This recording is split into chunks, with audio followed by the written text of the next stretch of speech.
Good evening and welcome to WHCS High School Football Game, sponsored by Hampton Chevrolet Jeep Mazda, located in the middle of Coliseum Central and Mercury Boulevard.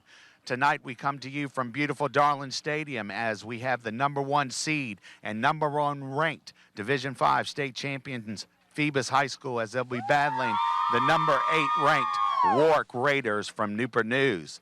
Tonight's game is very special, as you see here on the stadium grounds that we have here, which is operated as a high school football stadium since the early Depression. Great names such as Alan Corky Davis, Chris Hamburger, Dwight Stevenson, Ronald Curry, Nathaniel and Xavier Adibi from Phoebus High School, DJ Parker from Phoebus High School have galloped across this field that stands behind me tonight. What we have here is a classic matchup between the #1 seeded Phoebus Phantoms and the #8 seeded Warwick Raiders. Phoebus already early this season was victorious over the Warwick Raiders and finished the season last week with a win over the Denby Patriots 31-0. Phoebus is the reigning Peninsula District champions and did finish the season undefeated, hence their ranking here tonight as #1. What we will have for you for the next couple of days is not only the Phoebus-Warwick game, but we will also be bringing you the Hampton and Great Bridge game along with Bethel and Ocean Lakes.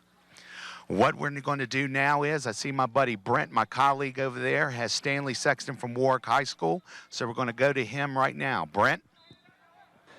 Thanks, Ross. I appreciate it. Here we are, playoff football, folks, and I'm lucky to have Coach Stan Sexton here with me with the Warwick Raiders. 6-4 this year. Congratulations on making it to the playoffs, Coach. Well, thank you. I appreciate it. It's been a long time. It's my first time in the playoffs as a head coach. Hopefully it won't be the last, but hopefully we can make a habit of this here. Well, speaking of that, you've got, what, like 12 or 14 returning players coming back next year, don't you? Yeah, I think it's more. I think it's like 15 players back. We're still pretty young. This is invaluable to those guys to get the opportunity to play in a game like this. You know, I'd much rather be playing somebody else other than Phoebus tonight. But you know, we had a chance to take care of the business, and we didn't take care of it at the end of the season. So this is what we drew. Well, it does give those young kids a taste, though. So next year they've got something to really know that they can rely on and come back to, right? Oh, yeah. I mean, you know, I always believe if you know you're going to try to compete with the best, you got to play the best. And, you know, you got to see where you match up. And, you know, we'll find out real quick tonight how well we match up. So. Well, I'm going to say I really believe that a 6-4 record in this district is probably 8-2 in a whole lot of other districts around this state. I'll take your word for it. You know, to me, this is the toughest district to play in. I mean, week in and week out, you have a quality opponent every week. The speed in this district, or even in this region, is second to none. But in this district, it's just a rival every week, and it's tough to play and be up every week. And for, you know, Phoebus to do what they've done, accomplish 10-0 season, you know, is a big credit to Coach D and his staff. Well, let me just get you this one last question. I'm impressed with your sophomore quarterback. He's just a 10th grader. Can you tell us a little bit about him for the people tonight? Well, Lamonte, he's a very good athlete. He's very deceptive in his speed. You watch him, you don't think he's running really fast, but then, you know, you see him and he's going down the sidelines and nobody seems to catch him sometimes. He's very sneaky. He's not as big as a lot of the quarterbacks in the league. He's 5'9", 5'10", about 175 pounds. He's a lot stronger than he seems. He's just a phenomenal young man. He's got great work ethic, and I think he's going to end up, by his senior year, being one of the top quarterbacks in this area. Well, that's a fantastic statement to come out of some of the players that have come out of their Newport News area at quarterback. Well, yeah, I know it's kind of a bold thing, but I really think the kid, with his work ethic and the way he works, and if I can improve my coaching and not let him fall back, I think he could really end up being a really good quarterback and a great leader. Last question. Expect anything different from Phoebus tonight? No, I just expect hard-nosed, hard-hitting football. That's what I expect. Coach, thank you so much for taking the time. Look forward to seeing you next year, too. Thank you. Thank you. Hey, Ross, it's back to you, buddy. Starting the game. Thanks, Brent. Tonight's game also presents an unusual perspective. We have Stanley Sexton, who is now at Warwick High School, who also used to be one of Bill D's assistant coaches. In fact, In fact, he served during the first two state championships as his assistant. Now, see, Brent also now has our coach from Phoebus High School, Bill D. So we'll throw it to Brent. Thanks again, Ross. I'm here with head coach Bill D. the Phoebus Phantoms. Congratulations on a perfect season, coach. 10-0, district championship. Just have to ask the question. I know you don't let it happen, but playing Warwick tonight, has the team been able to maintain its focus and preparation? Well, our kids, been to the playoffs, and these kids have been, some of these kids have been here, the last couple of years, and so the preparation and so forth, they're used to that, and they know that you got to pick it up this time of year. This is the time of year. It's a new season. Everybody's got the same chance you do. Starts all over, no matter what happens. Well, I was just looking at the stats, and you're averaging 100 yards more per game total than anybody else in the district. And I know I've talked about him before, but tell us how Taj Boys has affected that this year. Well, Taj is just, a great student of the game, just a great kid. Is not going to be outworked. He's going to understand what the game plan is, and and he's got a lot. He's got talent, God-given talent, and you put that with hard work and everything. He's got a good family. He's just got all the intangibles it takes to be a great player, and he's done a great job this year. Well, you're playing against Coach Sexton, been a friend for over 20 years, played for you, but it's time to put everything down and go get the ball, right? Yeah, Stan and I are great friends, but it's football time, so he's going to try to beat me, and we got to try to beat them. I was just laughing when it's always easier to play somebody you don't like. It's a little harder playing Stan. One last question. Last 4 games you've pitched a shutout. Has anything changed in your defense, or is it finally coming together? What's happening? We tackled better, the basics, but we tackled better, less mental mistakes, and that's that, and then we just played more consistently. Well, Coach, I want to thank you so much, and I'm looking forward to the rest of the playoffs, seeing you. Thank you so much. Yeah, thank you. Appreciate it. Okay, back over to you, Ross. Thanks again, buddy. Thank you very much, Brent. And now I'd like to send it to our sponsor, and we'll be back in 30 seconds.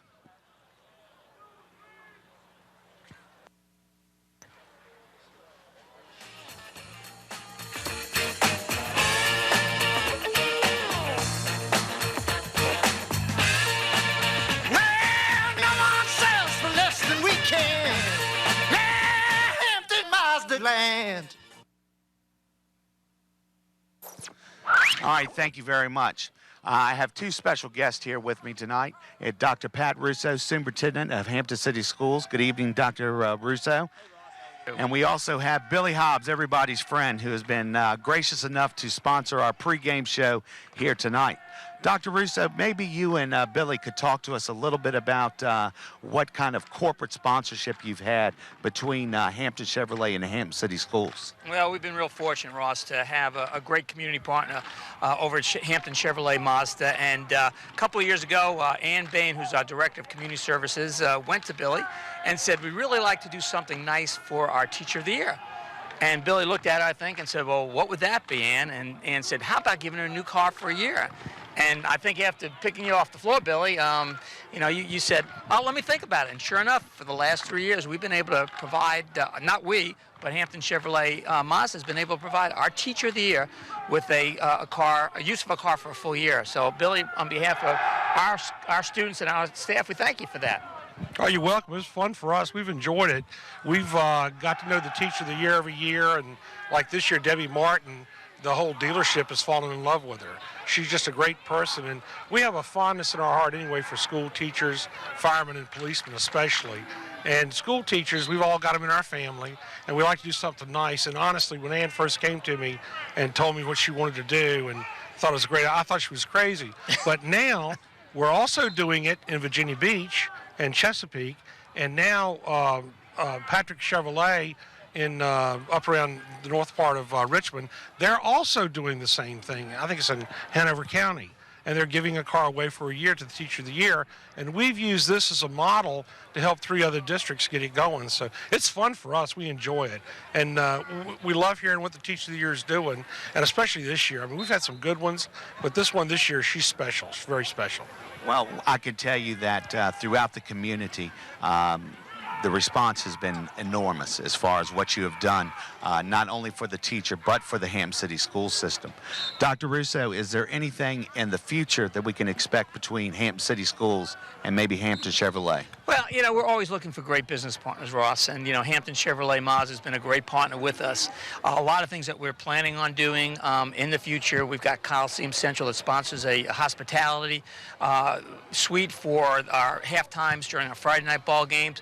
We're looking basketball season, softball seasons coming up. Again, any of the business partners that are out there, we'd love to have you as part of the Hampton City Schools family, and the cheerleaders over here would love to be part of that process. I know, get them right involved in here. But it's really, this community has just embraced many of the things that we're doing, and we do appreciate the support. And, of course, Billy Hobbs and his group over at Hampton Chevrolet Mazda has done a great job. And I hear, Billy, that if somebody comes in and gets a car from you, that you'll do the flamingo pose for them, too. Is that true? Only if I have to. Only if you and have only to. for a few seconds. Well, Billy, maybe you can tell the audience out there maybe some of the things that you're doing this weekend, and understand that you're over at the Coliseum for the car show. Is that correct? Oh, wow. We've got a big deal going on over there. In fact, that's where the orange sweatshirts come from. We're out at the Hampton Roads Convention Center, actually, and we're running a used and new car sale. We've got almost 1,000 cars out there. We've got credit unions on site, and it's a real good time for a citizen to get a good deal on a car. It's always a good time. We pretty much run specials all the time. You get tired of car dealers hollering and screaming about this special, the 72-hour sale, or whatever. We run the same good deals all the time, but this is a nice way for us to help them out with the financing, too. A lot of times we can't control that, but we all got together and decided it would be a good thing for the city of Hampton to do, and we're doing it over in the convention center. We're having a great time. It's a good time to come buy a car. In fact, we'll be there till 9 o'clock tonight, and we'll be starting tomorrow morning at 9 o'clock, and we'll finish up when the last customer leaves tomorrow night. So what they could basically do is come by in the morning before they go and see Hampton play tomorrow at 12 noon and Bethel at 5 o'clock, right? That's exactly how I would do it. That's how I would do it. Let me ask you, who do you like tonight's game? Phoebus! Phoebus. We got the best kids anywhere, and our kids work hard, and these Phoebus kids especially, they've done the job this year, and they deserve it. They're going to go after it, and they're going to go after it hard. Well, Billy, we greatly appreciate what you've done, not only for the Hampton City school system, but also for sponsoring this pregame show. And I know that Dr. Russo has really praised what you have done, not only for the school system, but for the Teacher of the Year. And all we can say is thank you, thank you, thank you so much for what you've done. Well, you're welcome. It's a natural fit, and the best reason is right behind you. That's exactly right. And we need to thank our Phoebus High School cheerleaders who have agreed to be behind here tonight. Tomorrow we'll also have the Hampton cheerleaders and the Bethel cheerleaders.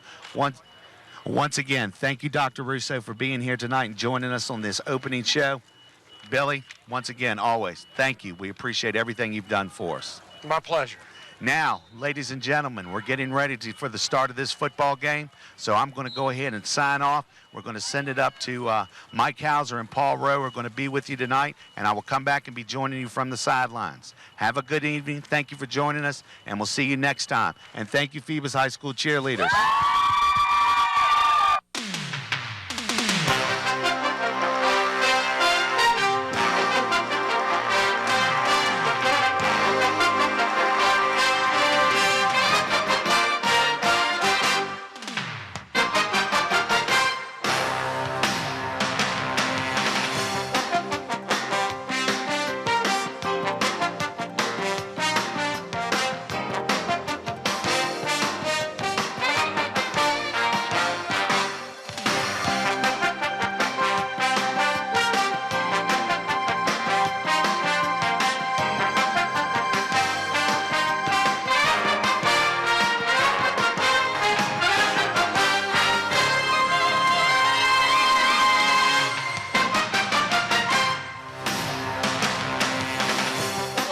And welcome to Darling Stadium. Tonight's Eastern Region quarterfinal matchup between the Phantoms of Phoebus, 10-0 on the season, against the visiting Warwick Raiders, 6-4 on the season. Mike Hauser along with Paul Rowe, Brett Musgrove, Bob Killen, and our guy on the stands out in the field doing our halftime and our pregame. What a great job Ross Carney III has done for us, especially in the pregame tonight. He did a very good job. Paul, tonight's game, quarterfinals. Let's go ahead and give everybody the sponsors for the game tonight? We got a whole bunch of them to go through. We do, Mike, and these are the regionals, so you're going to have a lot of sponsors. Here they are, ladies and gentlemen. Tonight's telecast is sponsored by Zooms. We're proud to have David Allen and Zooms sponsoring us again this year. Zooms with locations throughout the peninsula to serve you. And Kelly's Tavern. Family dining with 2 locations on the peninsula, Port Warwick off Jefferson Avenue in Newport News, and their newest location on Coliseum Drive at Mercury Boulevard in Hampton. Tidewater Team Sports. Located at 11839B Cannon Boulevard in Oyster Point, Newport News, Tidewater Team Sports is your one-stop sports headquarters for screen printing, embroidery, uniforms, and apparel. Call 594-0411 and talk to David Chubb or Terry McNamara. And Solar Lighting of Virginia. It's the dawn of a new day lighting system. Experience the sun in a whole new light with breakthrough technology for higher performance in lighting. A day lighting miracle in just 2 hours. Brighter, smarter, better. Call Solar Lighting of Virginia at 800-774-7865 or visit them on the web at www.solarlightingva.com. Mention WHCS and you'll receive a discount. And by Old Point National Bank. For more than 20 years, Old Point has helped keep the score shining at Darling Stadium. And now, we're happy to have purchased new scoreboards that will keep another generation of fans informed. Old Point National Bank, proudly serving the needs of Hampton Roads since 1923. And by Hampton Chevrolet Jeep Mazda, located on Mercury Boulevard in the heart of Coliseum Central. For your next automotive purchase, call Hampton Chevrolet Jeep Mazda at 838-5450. And by Jack's Family Restaurant, located on the corner of Pembroke Avenue and Woodland Road. Jack's, a local family favorite. By Affordable Mortgage. Give Lee Moore, Senior Loan Officer, a call at 873-0663 for all your mortgage needs. Affordable Mortgage. And by Abbott Realty. Contact Perry Pilgrim or any of the other agents at Abbott Realty by calling 827-1364 for all your home needs. And Hampton's Commissioner of Revenue, Ross Mugler, and Hampton City Treasurer, Molly Joseph Ward. We're very proud to be sponsors of Hampton City Schools students, athletes. And by Anna's Italian Restaurant, with 2 locations to choose from, on Settlers Landing Road in downtown Hampton, and on Pembroke Avenue in the Buckrose Shopping Center. Good Italian food at a good price, Anna's. And in part, by Eric Thompson Realtor, with William E. Wood. Call Eric to buy or sell a home or property. Give him a call at 881-2004. And by Park Lawn Wood Funeral Home, located at 2551 North Armstead Avenue, Nancy Staton, Director. And Mike, that's our list of sponsors for this, one of the big games of the year. Man, you think we've got enough on board this time? Well, I tell you what, they are great help, and they allow us to be able to bring these games to all you folks. Tonight's game is going to be a stark contrast to the game they played earlier. I think the Phoebus Phantoms, in all honesty, are a much improved team, even though they won that first contest pretty easily. They are, Mike, and one of the things they've improved in, as attested to by the scores, is their defense. It has just gotten better and better and better. The last 4 opponents have been shut out. Dominique Davenport leading that along with Darius McMillan. These guys are just shutting everything down. They played Warwick earlier in the year. I believe it was 45-7, the score, Phoebus on top. Are we in for another one like that? You have to remember, Warwick also has started to improve.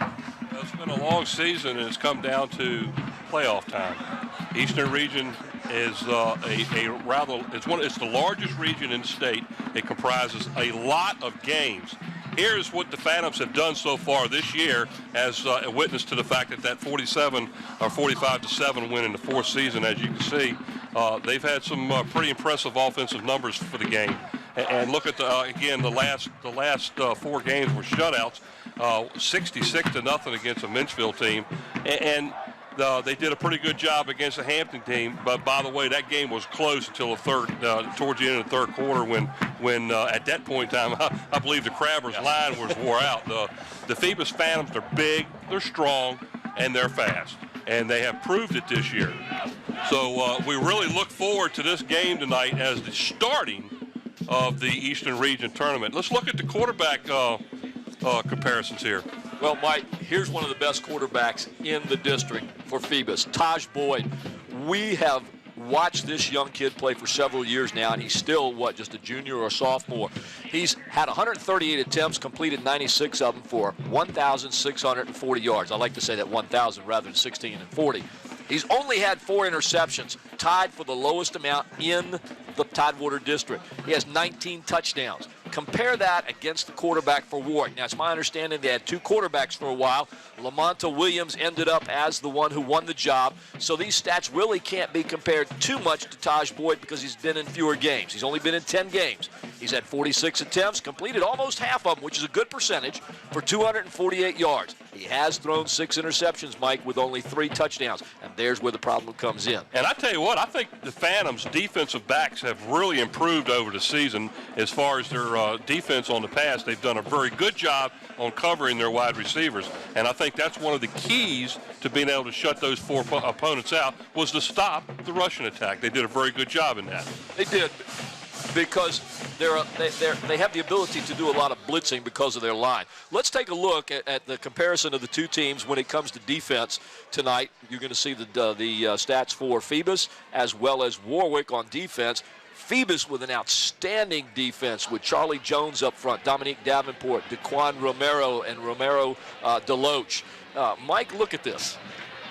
Rushing, 91 yards allowed. Passing, 71 yards. They're only allowing 161.5 yards per game. Now, this is a tough defense. On the flip side, Mike? Well, if you go back and let's look at one thing. If you go back and look at the record that the Phantoms had, the first 6 games they had the opponents that were scoring at will. They were outscoring everybody. Now, and those stats were really a lot higher than they are now. Obviously, after shutting the last 4 opponents out, their stats have really dropped down to where you were just looking at. And what more could you do there?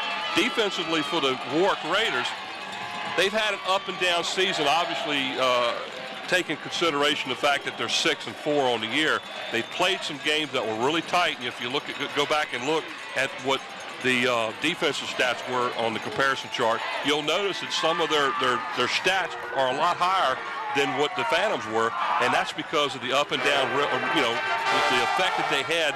One game they played really well, one game they didn't do so well, and that's one of the things that Coach Stan Sexton was talking about is consistency, and that's one of the things they have to have. What we're going to do now is show you our referees for the game tonight, as there they are. The officials tonight, Lee McDaniel, the ref, Bob Pritchard, the umpire, Rodney Livingston, the lineman, Norm Phelps, the line judge, Tom Little, the side judge, Buddy Sharp, the field judge, and Chris Bagnon, the back judge. And these officials are from the Southeastern District Officials Association. And what we'll do now is we'll be sending it down to midfield, as the captains will be coming on board there with the referee, and they will be doing the coin toss.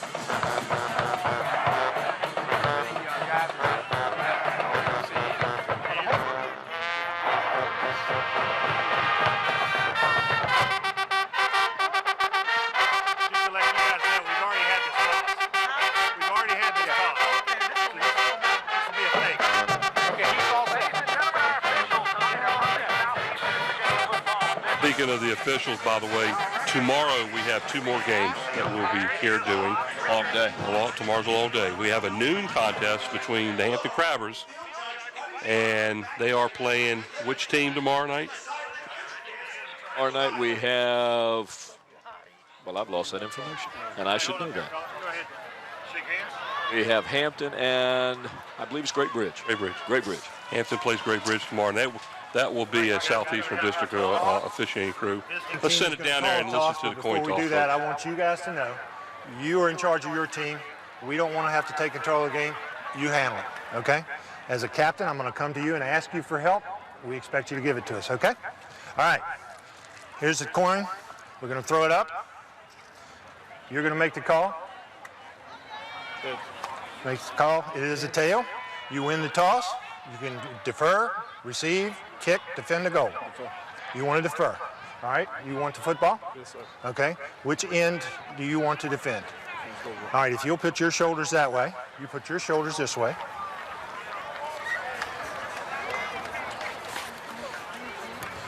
Phoebus has won the toss and elected to defer.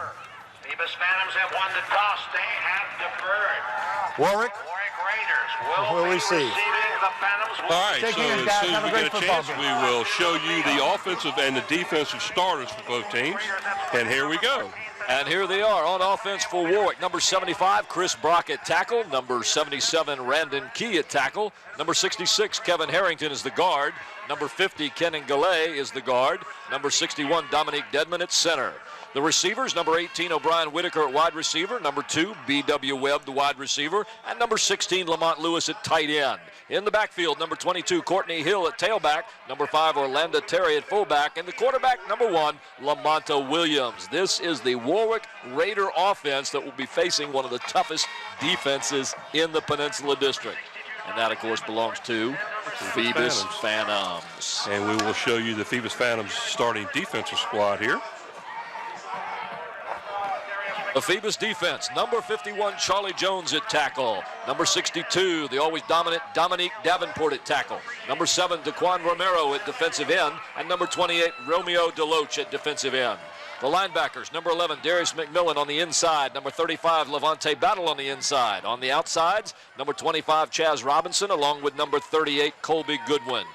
At cornerback, number 4, Reed Evans, along with number 5, Markel Wilkins. And the safety, number 8, Nathaniel Motley.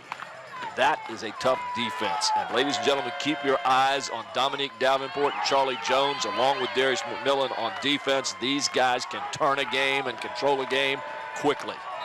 Matt Cole for the Phantoms tees the ball up at his own 40-yard line and is set to get this Eastern Region quarterfinal game underway. And the Raiders take the ball at the 12-yard line. And the runner got back to the 20-yard line. About an 8-yard gain on the play. And that was number 3, Lamar Jackson. Along with number 33, Xavier Thompson, with help from Chaz Robinson, number 25 on that tackle. So the Raiders will have a first down and 10 from their own 20. Here's a replay on that first kickoff. You see Warwick gets it at about its own 7-yard line, tries to find a hole up the middle. There's the initial hit by number 33 and then brought down by number 25. There's a handoff to the lead back. That's number 2, B.W. Webb on the carry. Webb runs into number 35, Levante Battle, kind of bowls him over. A nice little gain there.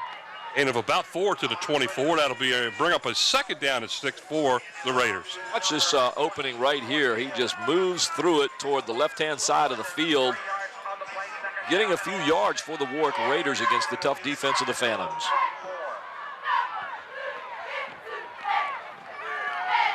Pass out here to, I believe it's number 18, Ryan Whitaker.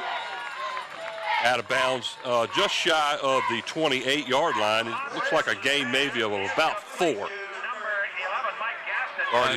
Number 11, Mike Gaston, was the receiver. It's going to be hard to see the Raiders' numbers in the back on a lot of the players. They have that on the back, that strap support going across there, and half of their numbers are missing. So it's going to bring up a third down and long 3 now for the Raiders at their own 27-yard line. Back to pass is being flushed out. Williams. Pass is complete over the middle. Out to the 38-yard line where the Raiders will have a first down and 10.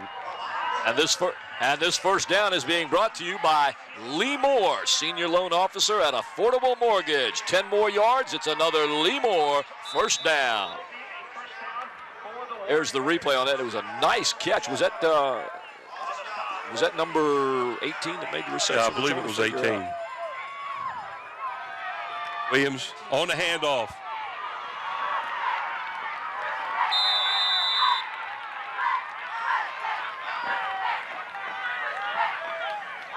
Number 22 with the carry. That's right, that's number 22. That's Courtney Hill. He is their lead rusher on the year. Gain of about 4, and that brings the ball to a second down and 6 at the ball rests just shy of their own 42. It was almost like the old Statue of Liberty, just a straight draw play. Warwick moving the ball quite well at the beginning of the game here, Mike. They'll come all the way out to the 42. Jackson wide out to the near side in the I formation. And the ball again to number 22. Courtney Hill. He's close to a first down. They're going to have to wait and see where the officials mark the ball. He might be about a half the length of the football short from where we see it. They'll probably call for a measurement, and that's exactly what he's going to do. There's the replays. You see he gets just over the 45. Oh, they gave it to him. Yes, that's a nice spot.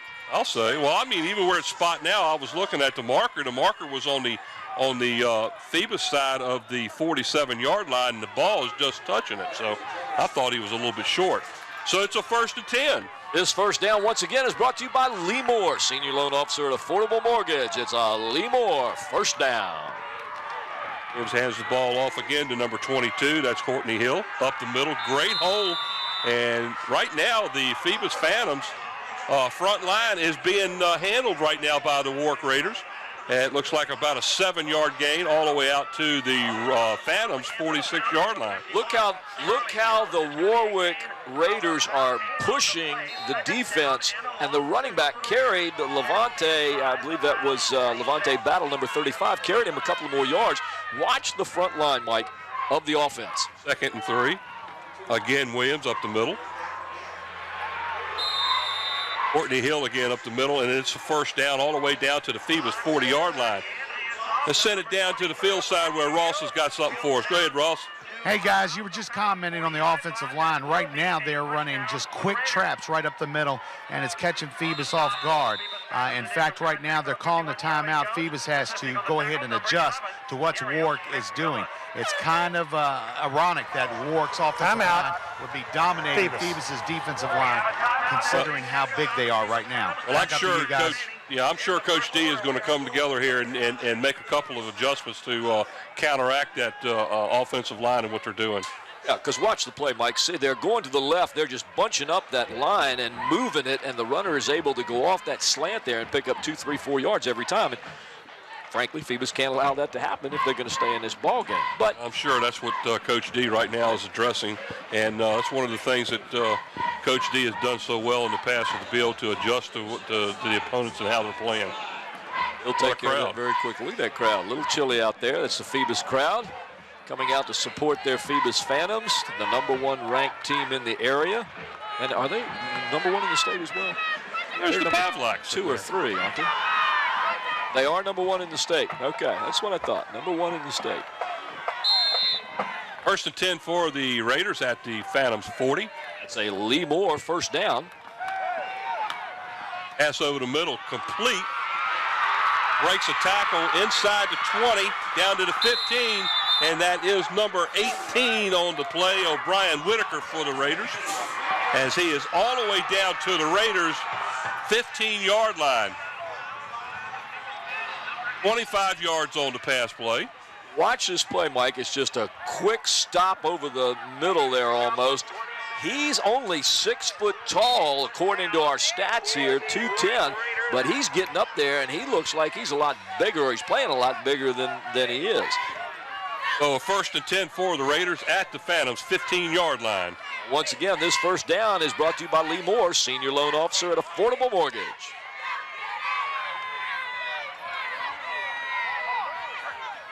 Williams takes the ball, hands off to the lead back. That's number 5 up the middle. That's Orlando Terry, as he is down inside the 10 near the 7-yard line. Like they are slicing and dicing and opening up the defense and going right through the gaps created by that offensive line. Watch this. Man in motion opens up a little bit. The linebackers overplayed that. He just got the yardage. That was Courtney Hill in motion for the Raiders. It opened it up a little bit that time. Williams behind center. Hill is in the backfield. There's a pitch. There's nobody there to pitch it to. It's wide open, folks. And let's wait and see. The referees will tell us who got the ball. It looked like Phoebus got it at first, but I think Warwick's going to end up with it. We'll see. Williams turned around to punch it, and there was nobody there. As it looks like number 22 for the Raiders, Hill, eventually recovered the fumble. And that is a big loss on the play of about 10 yards.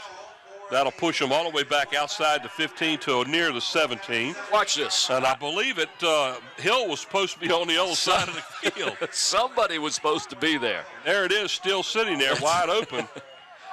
Good job by Hill getting in there to recover that fumble. Yes, it was. That's one of those instances where you throw it there and hope the guy's supposed to be there, but he was doing another play. 3rd down and 12. Handoff. No, he's back to pass. He's being flushed out. Nice hole up the middle, and down he goes. Looks like he's going to pick up about 4 on the play.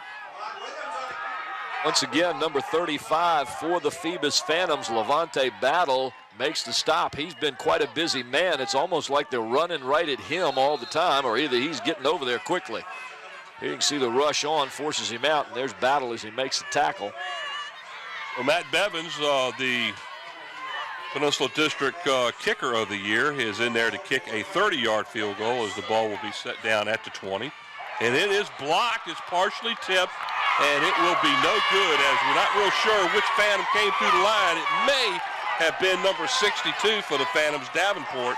Let's see if we get a chance to see it again, we'll look for Davenport. What a great play that was. I tell you what, Phoebus needed that as we watch the replay from the ground level. There's a bad center to the holder. Here you can see, let's see, we got number 2 on this side. And right there it is, number 6-4, it looks like. I believe it was Davenport. 62, we're going to give Davenport. Yeah, we'll I give don't him see a credit 64 for it here, so they had to be 62. So the Phantoms will take over 1st and 10 at their own 20-yard line. Taj Boyd back, hands the ball off. I believe it's Alston, number 22. Correct. And he's going to pick up about 4 yards out to the 24-yard line. That's going to bring up a 2nd down and 6. Phoebus Phantoms need to get a good drive going here, give their defense a little bit of rest. They've been out on the field a long time. 6 minutes, 45 seconds left in the first quarter here. You're watching WHCS Channel 46 Sports as we bring you regional ball. Warwick High School visiting the Phoebus Phantoms. Boyd under center. Austin is the deep back. Wilkins is the back all the way on the far side, and it is handed off up the middle. Warwick stacked up the center that time and then came with a 2-man blitz off that. I tell you what, if Austin could have taken a step outside and had a little burst, he'd have had a lot of wide open space. Austin picks up 5 on the play. That's going to bring up 3rd down and 1. Ball rests just shy of the Phantoms' 29-yard line, so they need to go just a little bit more than a yard here to get a 1st down. Boyd on a keeper. Plenty of room. Little side step to the left, and he goes right on through there. And the Raiders on the tackle was, looks like number 32. And I don't have a 32 on their roster, do you? I don't think so. Here, and you and I both caught this. Watch Taj Boyd as he gets the ball, just a little sidestep right there, and then just right up the middle. Number 11 was the player that hit him first, of course, and that's Mike Gaston. So 1st and 10 for the Phantoms as the ball sits at their own 34-yard line. Alston on the carry up the middle for about 2 on the play before he's brought down by the... And here is the Phoebus Phantom offense. Number 64, Andre Purnell at tackle, along with number 51, Charlie Jones, the other tackle. Number 50, Jaquan Hogan at guard, with number 62, Dominique Davenport at the other guard. The center, number 55, Robbie Davis. The receivers, number 16, Germando Tower at split end, number 30, Demetrius Ward at tight end, and number 4, the quick Reed Evans at wide receiver. In the backfield, as we've heard, number 22, Sean Alston, the tailback, number 11, Darius McMillan at fullback, and the quarterback, number 10, Taj Boyd. Boyd back to pass. Little screen pass out here. Nice play and a completed pass to the Phantoms, number 11, and that's Darius McMillan out of the backfield, and a nice gain of close to 20 yards. Looked like number 2, B.W. Webb, made the stop. Here's like the defense for the Warwick Raiders. Number 44, Eli Jackson at tackle. Number 50, Kenny Galea at tackle. Number 16, Lamont Lewis, defensive end. And number 71, Chris Hudson, the other defensive end. Linebackers, number 5, Orlando Terry. And we'll get right back to those in just a moment. Alston up the middle, breaks a tackle or 2, all the way out to the Raider 42-yard line, where that's going to bring up a 2nd down and 5 for the Phantoms. All right, number 71 again, Chris Hudson, the DN. Number 5, Orlando Terry, the inside linebacker, along with number 9, McKeever Bird. The outside linebackers, number 18, O'Brien Whitaker, and number 4, Todrell Jackson. The cornerback, number 1, Lamonta Williams. The other corner, number 2, B.W. Webb. And roaming around is safety number 22, Courtney Hill. Second down and 5 for the Phantoms at the 42-yard line. There's Alston again up the middle, sidesteps a little bit, and down he goes. It's like the lead tackle on the play that time was number 41, or 44, and that was Eli Jackson for the Raiders. Gain of maybe a yard at the most. On the replay, we can see Sean Alston, and I like the way this guy runs. We'll talk a little bit more about that later when we can show you exactly what I like about him. I won't tell you right now, but we'll get to that later. Third down, and we're going to call it a long 4, just shy of the 41-yard line of the Raiders. And this is what the defense for the Phantoms is really needed here after that long drive by the Raiders was thwarted. Back to pass.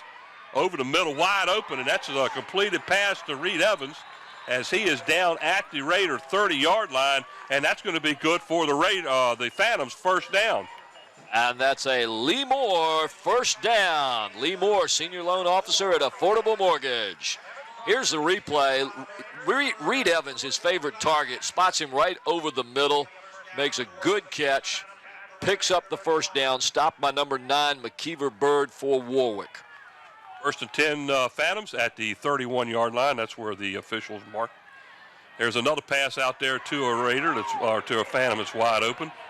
And I'm going to have to see that to see who that was, because I know like Reed Evans 10. was over there. I believe it's number 10 for the Phantoms. And number 16, and that's Jermondo Tower. 10 is Taj Boyd, isn't it? Couldn't be him. I know he's quick. I know he's quick, but if he throws the ball up in the air and let the wind get a hold of it, he might. Here's the pass, a little wide. Looked like it might have been tipped a little bit there. Gain of about 3 on the play, down to the Raider 28-yard line. It's going to bring up a second down and 7 now for the Phantoms. Taj Boyd under center, hands the ball off to Alston up the middle. That's a 10, about a 15-yard gain as he gets all the way down inside of the Raider 20-yard line. Once again to number 22, Sean Alston. Nice run by Sean Alston, and that time you can almost see him. What I like about him is the fact, watch, he looks. He's following his blockers. Watch his head as he turns. He keeps moving his feet. He follows his blockers, and he looks to find out where the hole is, and he shoots that gap. This kid is a smart runner. First and 10 for the Phantoms at the Raider 20-yard line. Taj Boyd back to pass, being flushed. Look out, down he goes. Are they considering that a fumble? Well, we'll find out in just a minute. They considered that a fumble, and it's recovered and taken by, looks like the Phantoms number 51, Charlie Jones, as he gets the ball down to the 15-yard line. Charlie Jones lost his shoe there. And we'll see right here whether it was actually a fumble or not. Ooh. Well, that's close. Probably a fumble. Either way, Charlie Jones was lucky enough to be at the right spot at the right time, picks the ball up, gains 5 yards on the play, as Boyd was hammered in the backfield by the onrush of the Raiders. Second down and 5 now for the Phantoms at the 15-yard line. Looks like Boyd is changing the play. Look at he should. There's a pass out there, a little floater that nicely defended by the Lamonte Williams of the Raiders. It looked like it was intended for the Phantoms number 16, Jermondo Tower, incomplete. Taj Boyd did change his play, and you can see why. Everybody was up on the line. There was nobody in the secondary, and I think he was trying to make the home run right here. Lamonte Williams did a very good job that time sticking with his receiver, and was lucky enough to get the ball and passed it over. So that's going to bring up a third down now as the Phantoms call timeout.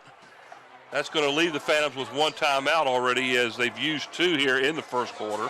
We're down to about 1 minute and 6 seconds left here in the first quarter. We're at Darling Stadium, ladies and gentlemen. You're watching WHCS Channel 46 Sports. I'm Paul Rowe along with Mike Hauser, and on the other side of us we have and Musgrove, Bob Killen, and down on the field we have Ross Carney. There you Ross see the is scoreboard. standing down there near the 7-yard line, keeping an eye on the play as it goes, and we'll send it down to Ross occasionally if he has anything to say. I got something on the last play, guys. Well, go ahead, Ross. Let us know something. Hey, you were talking about Taj changing the play. They were actually going to run that 24 dive, and then Taj saw the setup where they were one-on-one with the wide receivers, and he decided to go with that jump ball over on the right-hand side. So he did change the play. So 3rd down and 5 now. Boyd brings them up to the line of scrimmage. Back to pass. A little screen pass here to number 38 of the Phantoms. That's Colby Goodwin as he gets down inside the 5-yard line near the 3. He fumbles the ball, but the referees are saying the ball is down. So the Phantoms will have a 1st and goal from the 3-yard line. And here's the replay on this as we see another Lee Moore 1st down. Brought to you by Lee Moore, Senior Loan Officer at Affordable Mortgage. A nice little screen pass. Everybody on the defense was kind of going the other way because they thought it was going to be another little flip pass to the right side.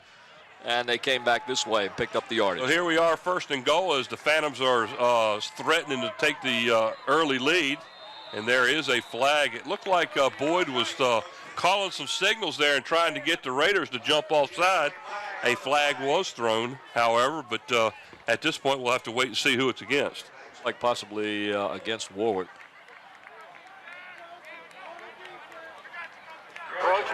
Dead ball foul, encroachment, defense. Well, half the Replay distance one. to goal. We'll put the ball down near the 1-yard line where the Phantoms have a 1st and goal from there. Here's a replay on this. See, That there, probably just was a stepped player. right over. With Boyd on the keeper in for the score as the Phoebus Phantoms strike first here and take a 6-0 lead with, 36 seconds to go here in the first quarter. That's a quick first quarter. Each team has had the ball for one drive. One drive. Warwick took the opening kickoff and drove all the way down to the 20-yard line where their attempted field goal was blocked, and then the Phantoms take over and drive all the way down the field and score. Here's Matt Cole to attempt the extra point. He booms that one through, and it is good. So the Phoebus Phantoms have a 7-0 lead over the Warwick Raiders here at Darling Stadium. And as soon as we get the scoring drive stats, we'll let you know, and we'll wait for our guys to help us out on that one. That was a big, big ball possession for the Phoebus Phantoms, Mike. That defense being out there on the field for a long time while Warwick marched down the field, needed the rest, and the Phoebus Phantom offense came through. They took it down, had a nice drive, culminated with a run by Taj Boyd for the touchdown. Now the defense is fresh. I'll guarantee you that Bill D has been on that defense, and they have made some big changes to stop what Warwick has been doing tonight. They ran the ball quite well. If we look down on the sideline now, Bill D is discussing something with the referee down near the 20-yard line. He's not too happy a guy, I think. Here's the first scoring drive for the Phantoms. And tonight's scoring drive and statistics are being brought to you by Jack's Family Restaurant. Located at the corner of Pembroke Avenue and Woodland Road in Hampton, Jack's, your family restaurant. 80 yards and 14 plays for the Phantoms.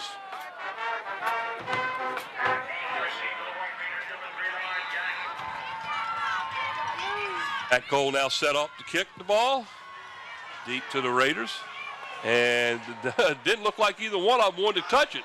And actually the ball went into the end zone as number 1, Lamonte Williams, gathers the ball up, and the ball is called dead at that point and will be set at the Raider 20-yard line, where they will have a 1st and 10, trailing 7-0 to the Phantoms with 35 seconds to go here in the opening period of play. You're watching WHCS Channel 46 Sports. Welcome to Friday Night Football, but this time, Mike, it's Friday Night Football. It's regional. Yeah, we're in the playoffs, folks. First rounds, they go to 8 teams this year in the Division 5 and Division 6, so there's a lot more teams involved. As a matter of fact, 6 teams out of the Peninsula District made the playoffs this year. And that's amazing, but just a testament to the type of football that is played right here on the peninsula. Right, 2 teams Division 6 and 4 teams out of Division 5 are playing. Now watch the defense. Watch the defense. They're the ones that are now getting the momentum. I told you there was going to be a change. Well, I told you. There it is. That's right. Coach D knows how to adjust as there is the clock running down as we are nearing the end of the first quarter of play here at Darling Stadium, and that's it.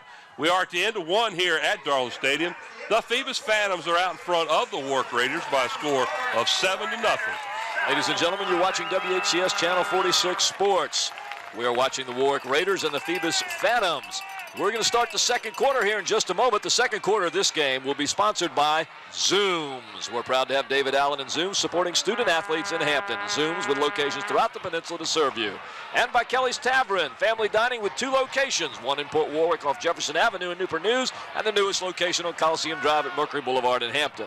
And Tidewater Team Sports, located at 11839B Cannon Boulevard in Oyster Point, Newport News. Tidewater Team Sports is your one-stop sports headquarters.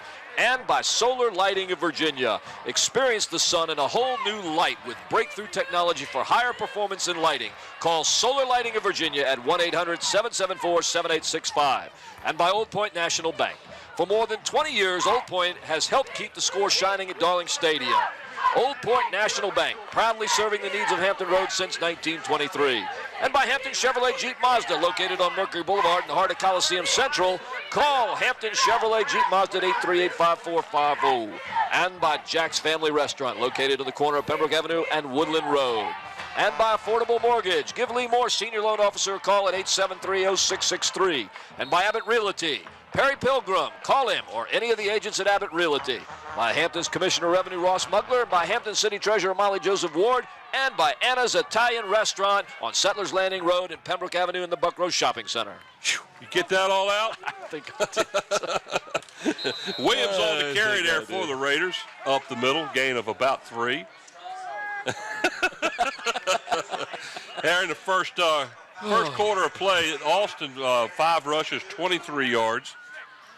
He was the 3rd leading rusher in the district this year as a junior.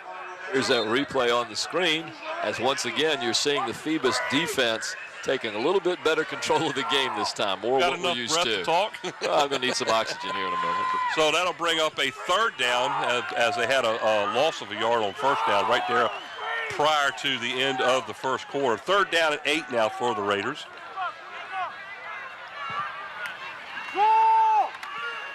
Back to pass, flushed out, nice run up the middle. He's going to get a 1st down as Lamont Williams gets all the way outside of the Raider 36-yard line as the Phantoms had him contained in the backfield, but he broke loose right up the middle. That was a great job by Lamonta Williams, the quarterback, because the Phantoms had him, Mike, as you'll see on the replay here.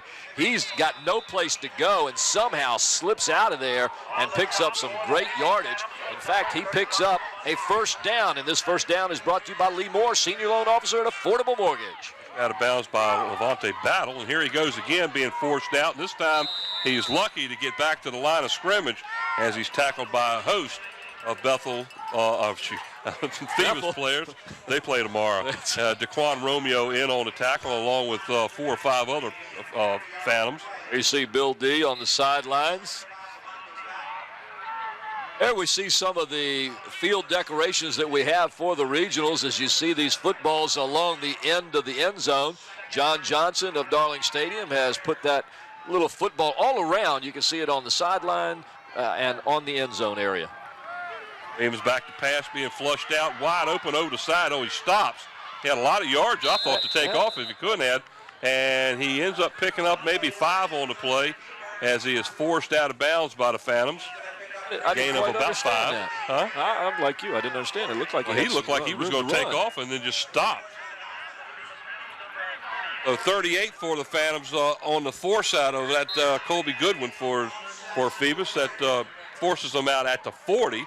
Watch this, Mike. There, he just pulls up, and he could have. Yeah, who knows? So it's a gain of about 3. 3rd down now and 7 for the Phantoms at their own 40.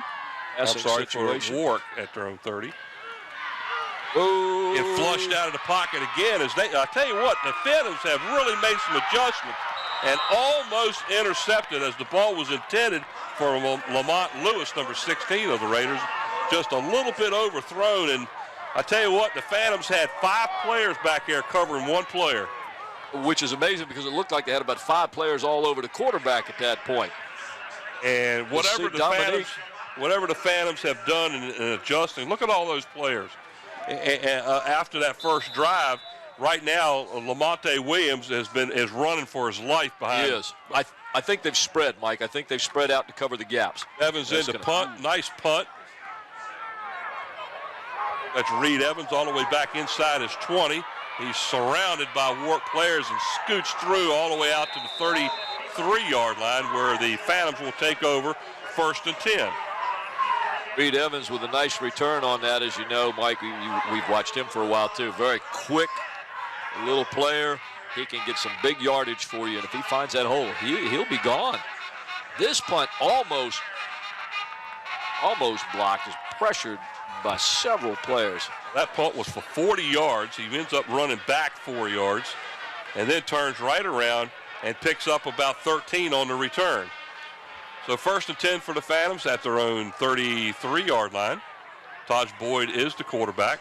Hands the ball off to Alston up the middle. Nice play there by the Raiders as he picks up about 2 yards on the play. Trying to see that looked like number 22 on the stop, and that would be Courtney Hill, I believe. Good for a 2-yard gain. That'll bring up 2nd down and 8 now for the Phantoms. Ball sits right on the Phantoms' 35-yard line. Nice little run there by Alston. Like number 22 for the Raiders was on the stop, and that's Courtney Hill. That is, he's playing both ways tonight. He's running back or tailback for the offense. They've got quite a few players going both ways, and we'll talk about that a little bit here. Boyd in the shotgun, back to throw, and he pulls it in and takes off up the middle. Gets past one tackler and gets the ball near midfield. Looks like they're going to mark it at about the 47.5-yard line. Nice play by Boyd, tucking the ball in and taking off up the middle. What a great play call here. And Warwick it's a 1st and 10. Coming up on the line to stop that run. They go from the shotgun to spread them out. Does it work? Yes, lots of room to run. And Boyd picks up the 1st down. Another Lee Moore 1st down. Lee Moore, senior loan officer at Affordable Mortgage. 1st and 10 for the Phantoms at their own 47-yard line as the Phantoms now on their 2nd drive of the game.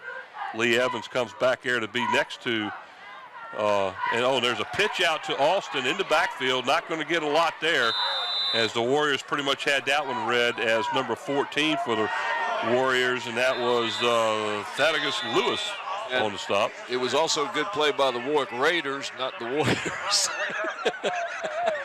Warwick Raiders. It's late in the year. Yeah, boy. The Raiders had this one played very well. The lateral pursuit was good. They were back in pass defense, but their backers were able to slide back on that one as soon as they saw that it was going to be the option Lamont play. Lewis, number 16, was the actual player that hit the runner, and looks like they're going to gain maybe a yard. Right there, though, Mike. They're going to take a look at him. He's moving around, so we know he's okay. He's probably just shaking up a little bit. Getting him back up on his feet here in a few minutes. Hope he's all right. Haven't seen a number yet of you.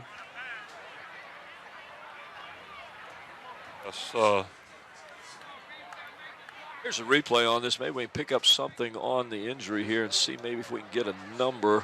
Here's the tackle on Alston. Right. Oh, it was up there. I missed that. It's up there at the top of the screen. Right so at the very top of the screen. You can see it in the corner there. One of the linemen that is injured. We have a 2nd quarter score on the south side as the Heritage Hurricanes are trailing the Green Run Stallions by a score of 10-0. There in the early parts of the 2nd quarter over in Beach.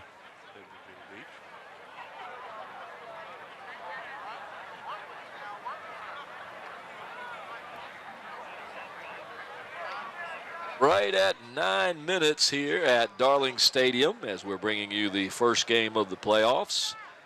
7-0, Phoebus out in front of the Raiders of Warwick. As the Phantoms, the defending state champions in the Division 5 here in the state of Virginia. We were very lucky to do that game last year. It was following that team last year was a lot of fun. Yes, it was. We went to the state semifinal game that was played up in Northern Virginia, and that was a game that whichever team had the ball, whichever team had the ball last was going to win it, and that's exactly what happened. Well, they were going to win it provided you had the kind of foot that won the game. That's right. And Phoebus did. That Matt Cole did. Matt Cole hit that long field goal to win the game there, and it was really what a fiasco that was on the field after it was all over with because Matt Cole could, had a hard time containing himself, and everybody was just murdering him out there. Let's see if we can see the injury here. Let's see if we can see this right here in the middle of the screen. See if we can catch a number here. Right about. He is down back there. And again, I couldn't quite catch the number. Didn't really even see who hit him. Oh. Well, we can see who hit him. He's still over top of him, but we're not real sure who the player is. But I did see him move Ross, a couple can you times. see who the player is by chance?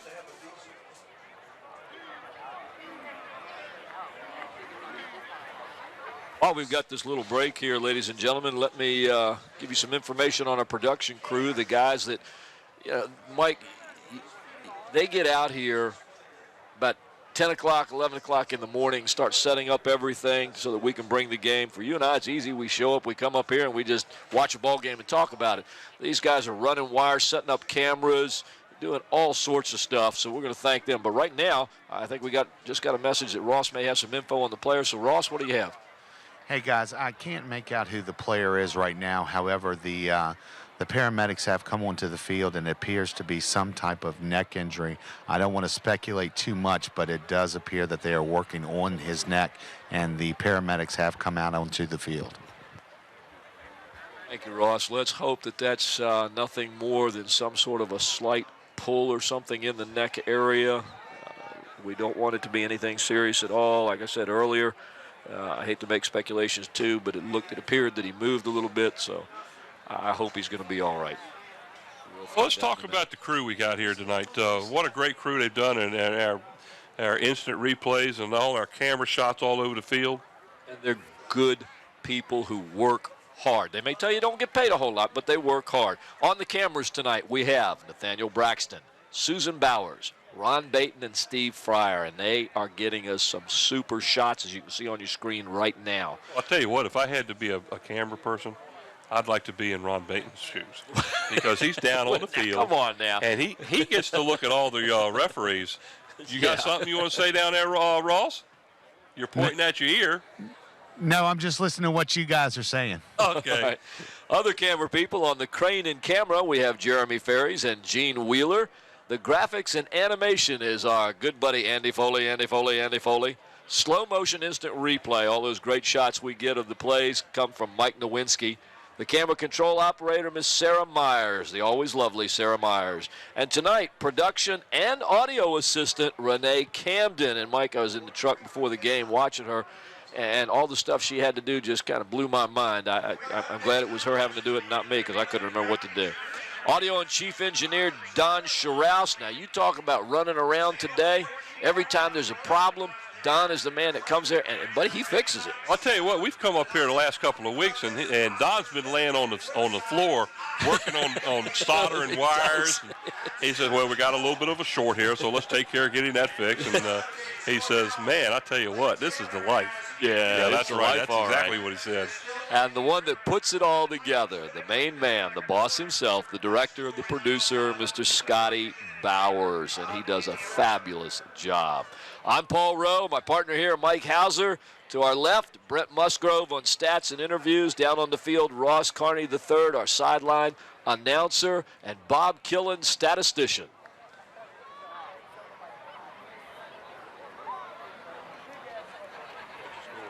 Well, there you see on your camera screen, the medics have come out on the field with the stretcher.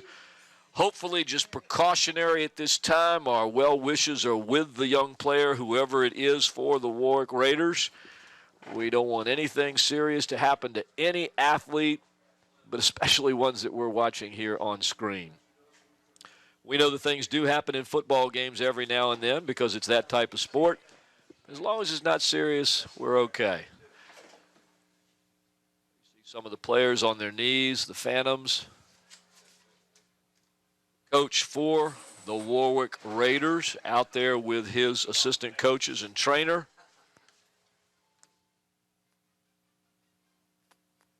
They're going to take all precautionary methods here, ladies and gentlemen. They'll probably get him strapped down, make sure they don't move anything. Very carefully, they'll transfer him to the medic I don't know what you'd call that, transfer unit. And from there, they'll take him off the field. So midway through the second period now, as we will be giving you some other current scores that are happening in the Eastern region. Woodside is playing right now. As Bill Nettles needs to bring me that piece of paper back so I can put it out. Midway through the second period, Oscar Smith 7, Woodside 7. And I believe it's beginning midway through the second period. Indian River now leads undefeated Lake Taylor 7-3. Wow, that's a little bit of a surprise there. Indian River over Lake Taylor. Woo. That's what we just put out. And 7-7, Oscar Smith and Woodside tied up in the second period. As our second half, our scores from around the region are being supplied to us by Bill Nettles, the public address announcer here at Todd Stadium for the Eastern Region Tournament.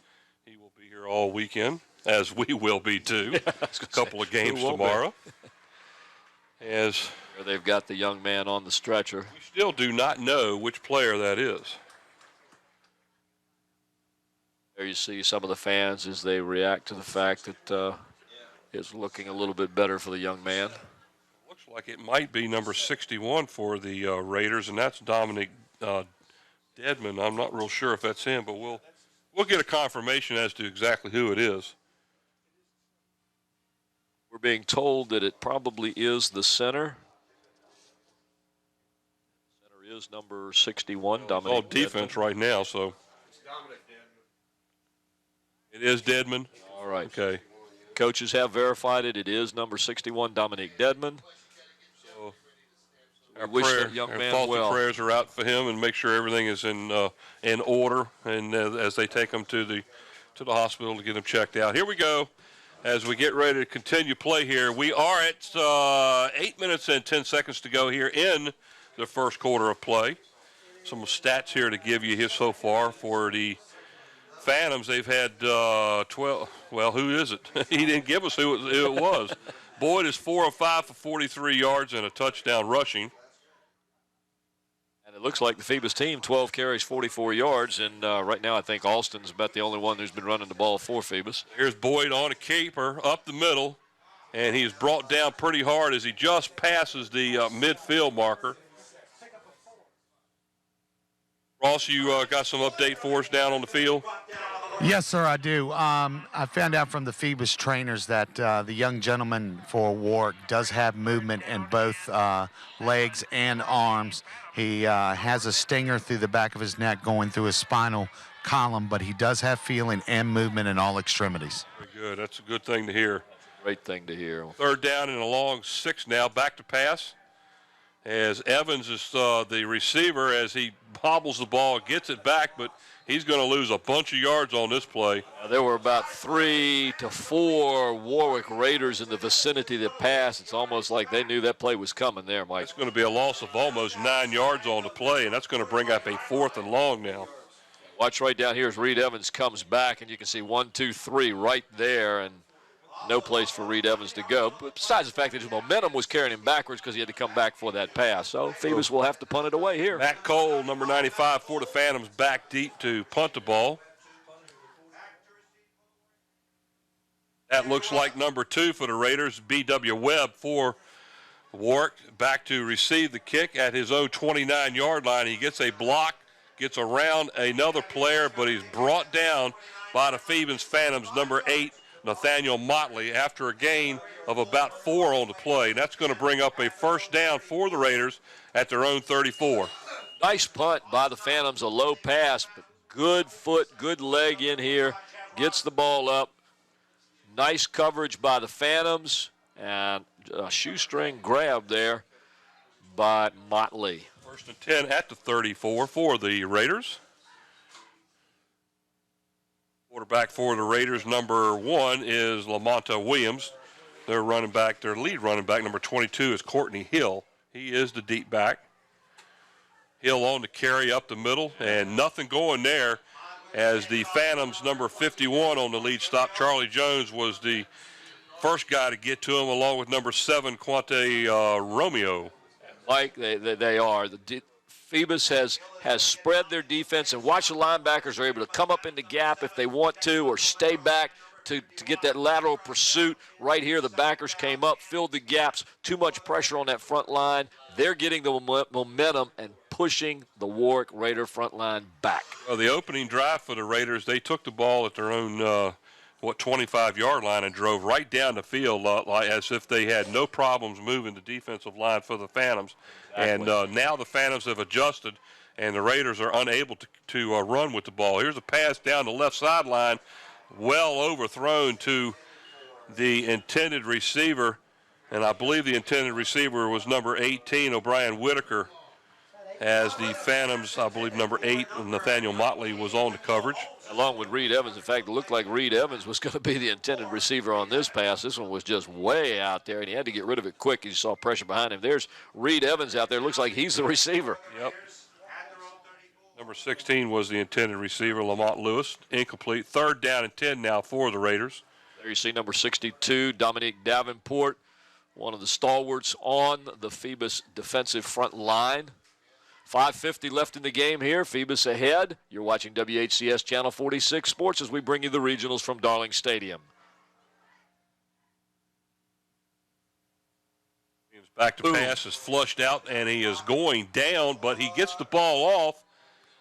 And nice play by the Raiders quarterback as he was on his way down when he actually threw the ball. Yes, throws it out of bounds, incomplete pass. That's going to bring up a 4th down and 10 now. Watch him as he's going down. He throws the ball and gets rid of it, and luckily he threw it right to a receiver. He's in the grasp right here, and he's very fortunate that he was able to stay up long enough to get that pass off somewhere where it could not be intercepted. Reed Evans back to receive a Matt Bevins punt. Nice wobbly spiral and taken at the 32-yard line.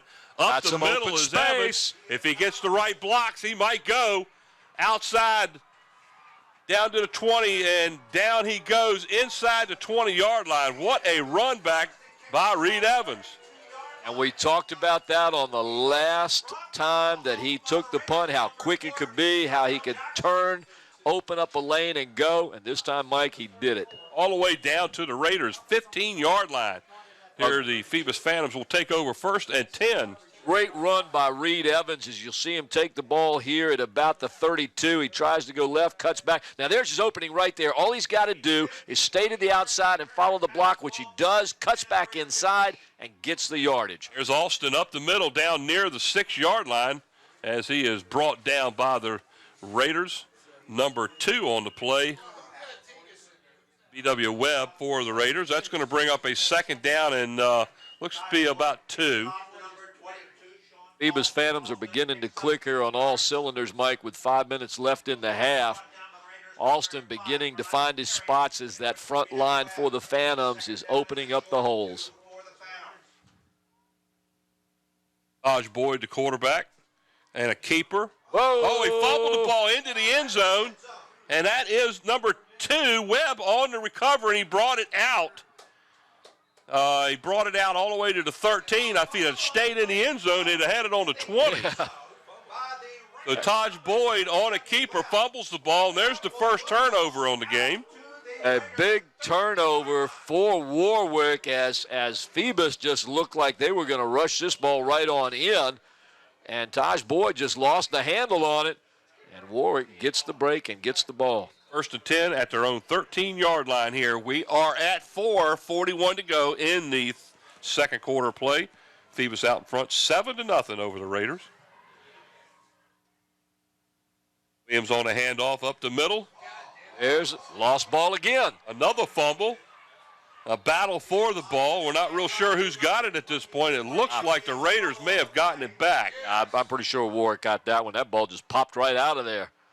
Ball carrier was number 22, Hill. Watch this if we can catch it right here. Here's the handoff. Now he'll get hit right about here, I think. Boom. Phoebus is saying it's their ball. Let's see what the referees are going to say. See it going in the air. They're giving the ball back to Warwick.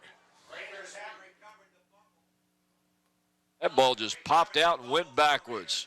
That exactly looked like a jump ball that time. They'll get a gain of about a yard on the play. That's going to bring up a 2nd down and 9 for the Raiders.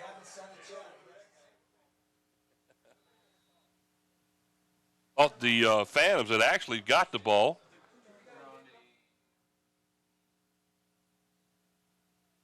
So the Raiders, after recovering a fumble in the end zone, almost gave it right back. Williams on a pitch back to number 11. That's Mike Gaston. He will be, looks like he might get back to the original line of scrimmage. He's going to lose about a yard on the play. They'll probably lose on that one. Phoebus with real good lateral pursuit there. They put pressure from the right side as you see number 28 and 51 come in. But there's Dominique Davenport along with number 8 for the Phantoms. Who is that? Nathaniel Motley. Nathaniel Motley. Right over there. Loss of a yard on the play. That's going to bring up 3rd down now and 10 back at their own 13-yard line. Some of the fans that brave the cool weather tonight. Yeah, what a difference in the temperature in the last week, isn't it? Nice. I like this. Williams on a keeper up the middle this time, and he breaks free. He has a 1st down, and he gets the ball all the way out to about the 29-yard line.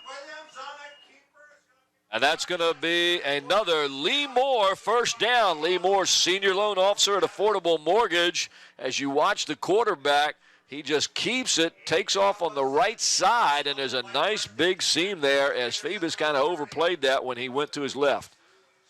That's a big 3rd down play right there. A 3rd down and 10 and a pickup of about 15 yards on the play. It's going to be good for a 1st down as the Warriors are doing a really good job of keeping the ball out of that Phantom offense. I keep saying Warriors. Oh, I keep saying that. Number 11 on the carry that time is Mike Gaston. He will pick up about 2 yards on the play for the Raiders. And here you see Gaston with the ball, splits right between the arms of 2 Phoebus tacklers and then runs into the arms of another one. That'll bring up a 2nd down and 8 now for the Raiders. I'm going to print that there. Is that the mayor? Is that the mayor right there with the white hat on and the tan coat? Looks like it could be Mr. Ross Carney. Illustrious mayor, but I'm being told that the mayor's out of town, so that's probably not him. It could be his look-alike. Now we're told he's in town again. I don't know where he is. Maybe that was him. Okay, that was a handoff to 22, Courtney Hill up the middle. It looked like we're laughing because we're hearing the guys in the truck say, well, that is the mayor. Oh, Lord. Here's that last play. Well, I'm looking at the guy thinking, that's Ross Carney. And they're telling me in the truck, okay, that is Ross Carney. And then somebody said, oh, no, Ross is out of town. Oh, me. 3rd down and 6 now at the 34 for the Raiders. Raiders, very good. Raiders. 1:33 left to go.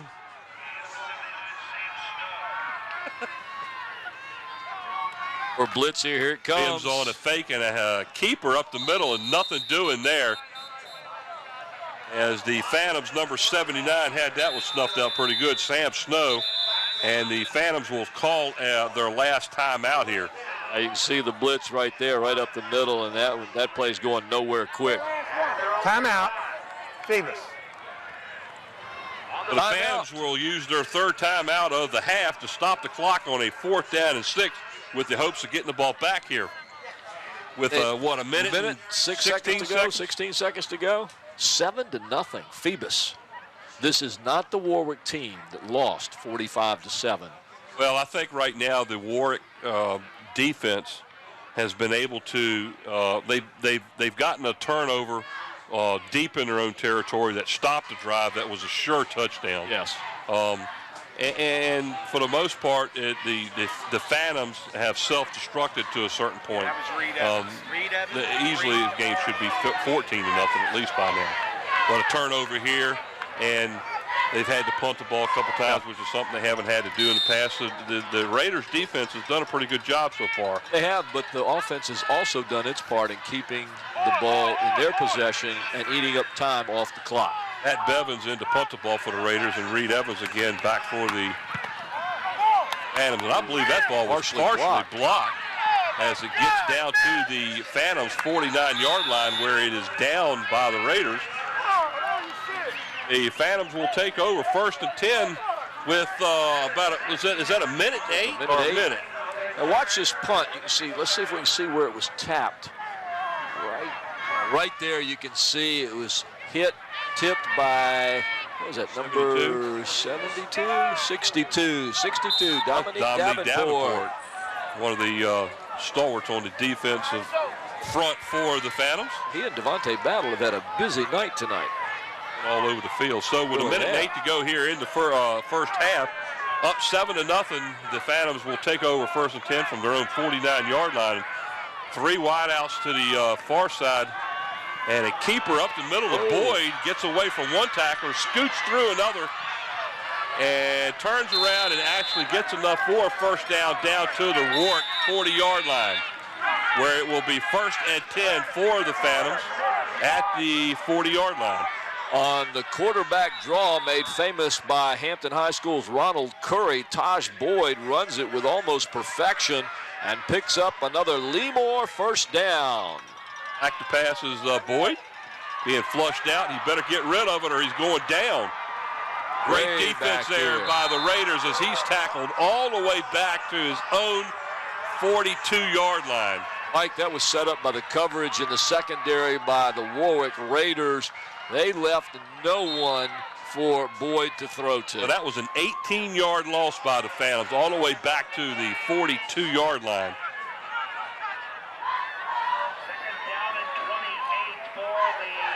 Down to 6 seconds left, and it looks like the Phantoms will let the clock run out here in the first half. Nope, down to 8 seconds. That was a 1, by the way. We couldn't tell if it was a 1 or 0 with half the lights out. 1-0. So here we have come to the end of the first half. Surprising 7-0 score to Phoebus Phantoms over the Warwick Raiders here at Darling Stadium in the quarterfinals of the Eastern Region Championship games. 7-0. 7-0. What a difference. I mean, from 45 to 7 midway through the season when these two teams 15 minutes met. halftime.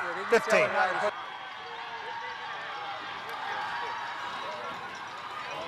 We will be back shortly for halftime and second half action here at Darling Stadium. Stay tuned as we will be back shortly. You're watching WHCS Channel 46 Sports, the regionals from Darling Stadium.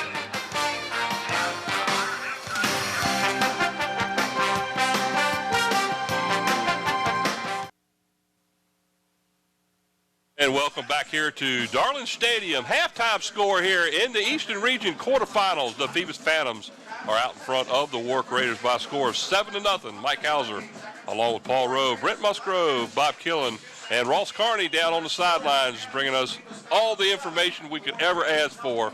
And then down some. On the and then some. And then some. And there you see the Phoebus band. They're excited right now. Their team up 7-0 here at Darling Stadium.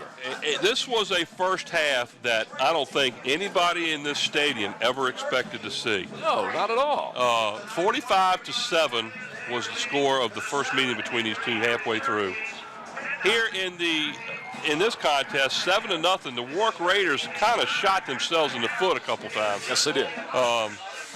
They took the ball after a blocked field goal attempt, the only time that the Warwick Raiders really were in any kind of scoring position in the first quarter, as the Warwick Raiders took the opening kickoff and drove the ball all the way down to inside the 20-yard line, and they were stopped. A block, that's right. And they took the ball and went 80 yards after the block punt in 6 minutes, 34 seconds on 14 plays, and a 1-yard run up the middle by Taj Boyd accounts for the touchdown here. There's your halftime stats. And ladies and gentlemen, tonight's halftime stats are brought to you by Old Point National Bank, proudly serving the families and businesses of Hampton Roads since 1923. They're now offering a free gift with every new personal checking account. Stop by and visit any one of our 19 We're going to take them out because we don't know what they normally do over here. Old Point National Bank, on the web at oldpoint.com. Yeah. There's your first half stats, and as you can tell, with a 7-0 score at the half, it's pretty close. Pretty close. They look almost at first downs each in the first half. Rushing yards, Warwick has got 56 total yards. The Phantoms have 54. Look at the passing yards. Actually, Warwick has 3 more total yards in the game than Phoebus does. Completions and for the Raiders, 3 of 6, no interceptions, and the Phantoms were 5 of 6, no interceptions. Punt returns, 2 for 32 yards and 3 for 22-yard average. Look at the sacks. 1 sack by the Raiders against Taj Boyd for 8-yard loss, and for Phoebus, 1 sack. No, that was the other way around. I'll see what they've done here. The Phoebus Phantoms, Taj Boyd was sacked late in the second quarter there for 18-yard loss. That's what really stopped that drive. And then the Raiders quarterback, Lamonte Williams, was sacked once for an 8-yard loss. Fumbles, though, Warwick fumbled the ball once. They were able to get it back. The Phantoms fumbled the ball twice, losing once, and that was a key play. A big one. They were driving for a touchdown. They fumbled it into the end zone. Now, Taj Boyd on a keeper off the right side went up the middle there and lost control of the ball. The ball went all the way into the end zone.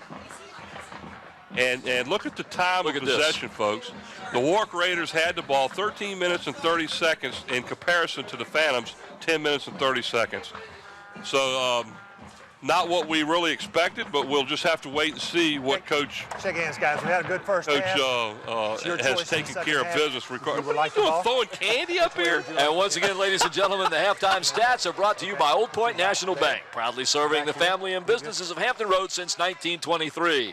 Now you can get a free gift with every new personal checking account. Stop by and visit any one of our 19 convenient offices throughout Hampton Roads. Old Point National Bank. On the web at oldpoint.com. I'm going that way.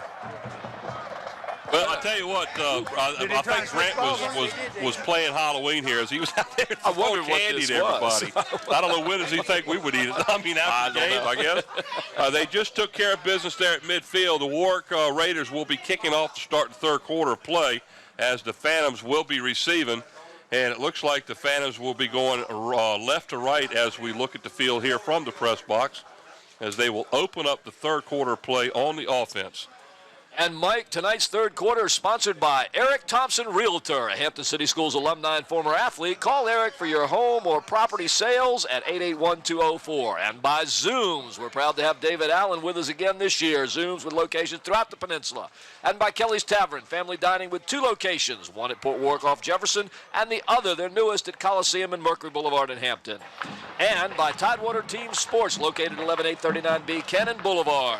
By Solar Lighting of Virginia, a daylighting miracle in just 2 hours, brighter, smarter, and better. Solar Lighting of Virginia.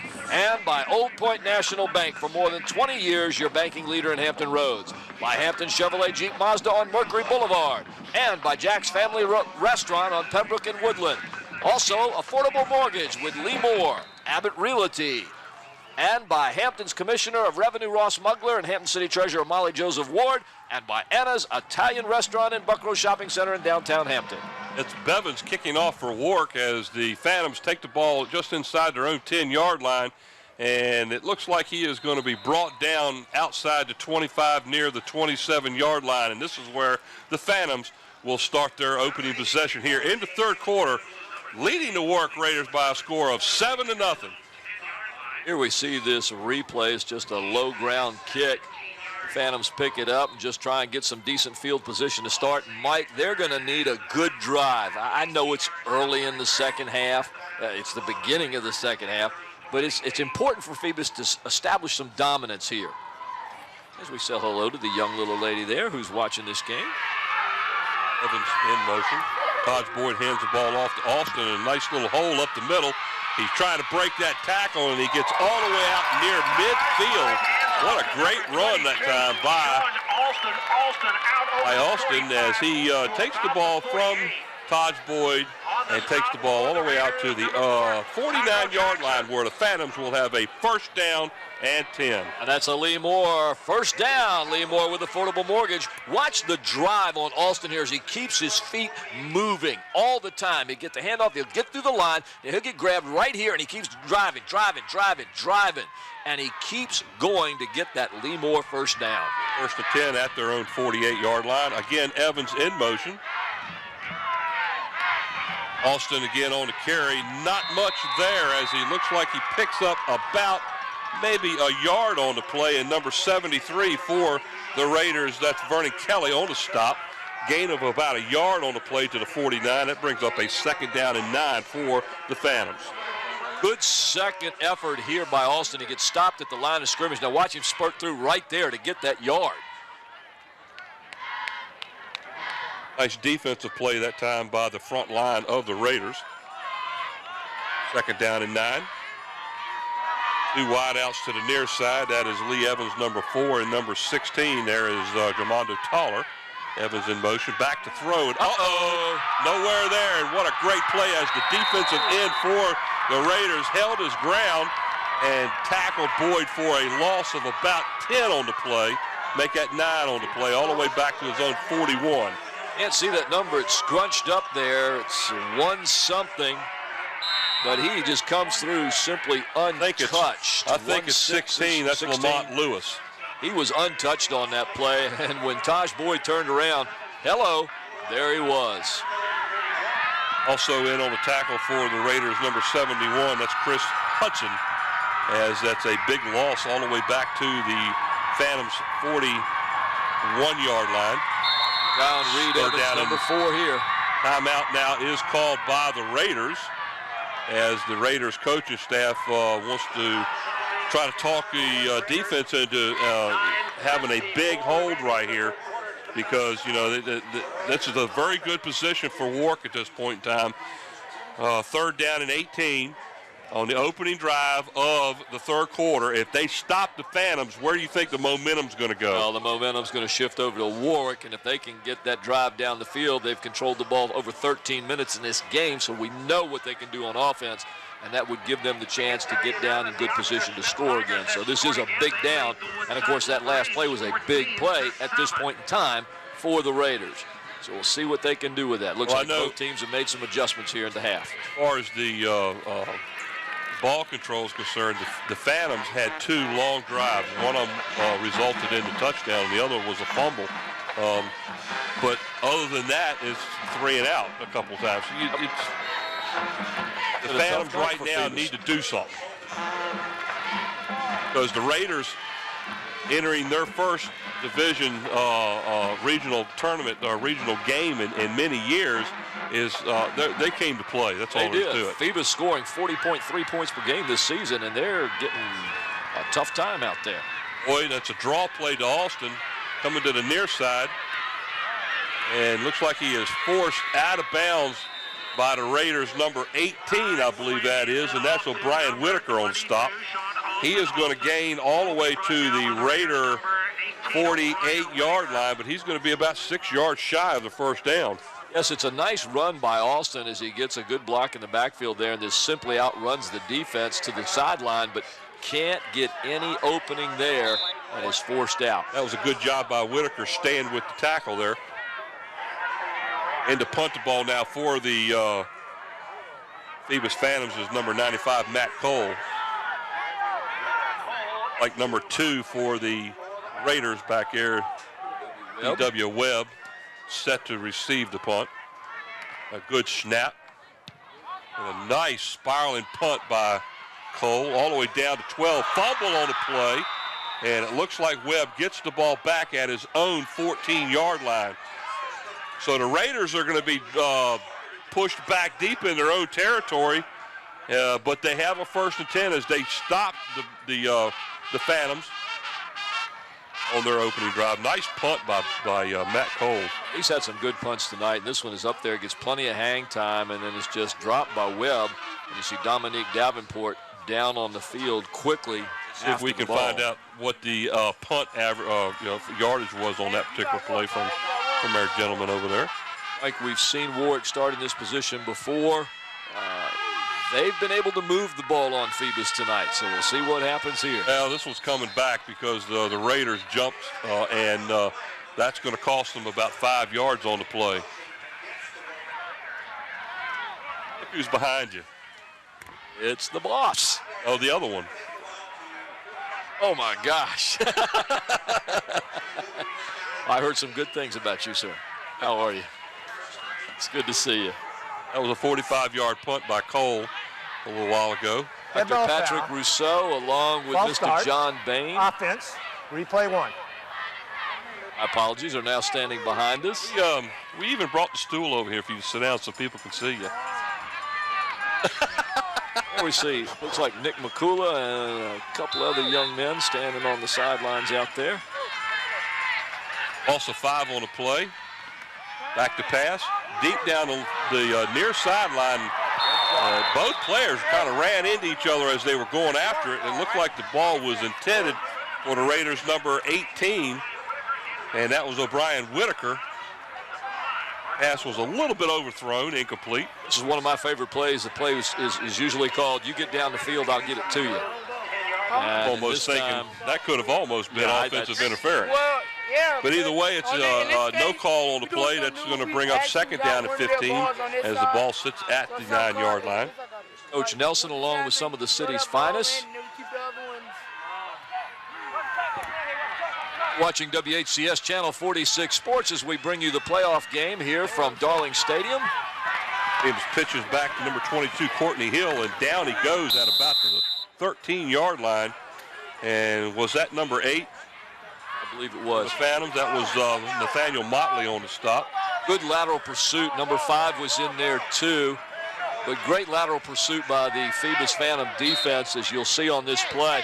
Watch the backers as they bring in and come along the side. There's number 5 there along with, there's our guy Battle again coming in. They got pressure. Looks like Nathaniel Motley just went right over top and ended up on top of the runner. Nailed there. 5 yards on the play. It will be 3rd down and 10 now as the Raiders will attempt to try to get a first down here and get something going. We have a timeout by the referees now as looks like Coach Sexton over there is discussing something with the officials. Officials timeout. I guess now we are ready to go. 3rd down and 10. Ball sits at the 14-yard line of Warwick.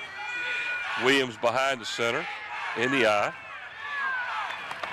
Hands off to the lead back, and he gets all the way to the 15, a gain of a yard. Good spread there by the defense for Phoebus, anticipating an option play but blocking the middle. Warwick going nowhere on this one. As you see the defense set up there, you see once again Devontae Battle coming in, forcing the play to the center where they've got it completely played properly. Orlando Terry on the carry. No, a gain of about a yard. That's going to bring up a 4th down and 10. In to punt the ball for the Raiders is number 17, Matt Bevins. Reed Evans deep back at his own 40-yard line for the Phantoms. Reed Evans, always exciting, has already returned one for quite a bit of yardage. He may not get much of a chance here. Get up there and get it. He'll get a shot. Get a block right there is what he got. He can split that seam. Outside. There's the seam. Up the middle. He's down inside the 20. He's down inside the 15. And it looks like he goes out of bounds inside the 10-yard line at about the 9. What a great run back after that punt. Folks, this guy's one of the most exciting young men we've seen play this game. Fast, quick, smart. Look at him picking the hole, looking for help, finding a block. Now watch him get the seam right there. Boom, he's gone. He's got the yardage right there, and he's just going to start out running everybody. Mike, we watched this kid last year as a defensive back make some great interception returns. As a wide receiver, some super catches. He's just a great little kid. And there, ladies and gentlemen, to prove my point, is Mayor Ross Carney. I know what I was looking at. There's Austin off the left side all the way in for the score. Score. So the Phoebus Phantoms, after taking a nice long run on a kick return, Austin will go in from 9 for the score. Well, we can't say the score drive. Yeah, it was. It was one play, 9 yards, and probably 6 seconds. And ladies and gentlemen, tonight's scoring drive stats are being brought to you by Jack's Family Restaurant. Located at the corner of Pembroke Avenue and Woodland Road in Hampton, Jack's for fine family dining. Matt Cole now to attempt the extra point out of the hold of Taj Boyd. Line drive kick, and it gets through. So the Phoebus Phantoms have struck here again early in the 3rd quarter and now are up by a score of 14-0 over the Warwick Raiders. Hello there, Mr. Russo. I'm doing great. We have some of our young fans out here. Dr. Russo, we've got you in the booth for a few minutes here. 14-0 now, Phoebus. Let's watch this replay on the score first. Oh, this was the kick. Oh, this was the return. Watch this. This kid just takes the ball, finds the seam, gets to the outside, runs everybody, picks up another 4 or 5 yards with his second effort, sets up the winning touchdown score by Alston. Well, and it's 14-0, but Dr. Russo, this is a team, the Phoebus Phantoms, 10-0, scoring 41 points per game, only with 14 points. You know, it's like everything else. First game of playoffs is always that first game jitters, and you know, Phoebus has beaten this team once before, didn't give them too much to play with. So I think after this half, it's going to be about 30-point half, and Phoebus will win the game 43-0 or whatever, and it'll be history. Well, I think the turning point in this game was the block field goal. Once that block field goal took place, the defense started playing. And Warwick's offense has not done a lot since that point. No, and everybody in the stands was saying, they're driving, they're not going to score. And, they sure as heck didn't. So this is a very, very good team. And, we would expect Phoebus and Hampton to come down to play for the regional championship. And then, of course, Bethel tomorrow going on and playing. And I think Bethel's got a shot at the state championship, too. I think all three of our schools, of course, I'm biased, actually, but I think all three of them have a super chance of going to the state finals. There's no question about that at all. Well, we've got that was Lamonte Williams, by the way, on the carry. We've got great athletic programs. We've got great kids that play, and we've got great student athletes. And I think that's what's the most important thing is these are great kids out there. I mean, you don't get a better group of kids than what you see for the next couple of days in Hampton and Bethel and Phoebus. And even Kickinton had a great group this year. Did very well. And we also have something else that we don't mention a whole lot of all the time. We have some good coaches. Well, it goes without saying. I mean, Coach Nelson, Coach D, Coach Smith. I all talked to them this morning, called them to wish them the very best on the playoffs, and they were all, three of them were very excited. They were a little bit nervous about the first game. Handoff from Williams up the middle, looks like to the lead back, Courtney Hill. He gets nothing on the play. As a matter of fact, he's going to lose about a yard back to the 24-yard line.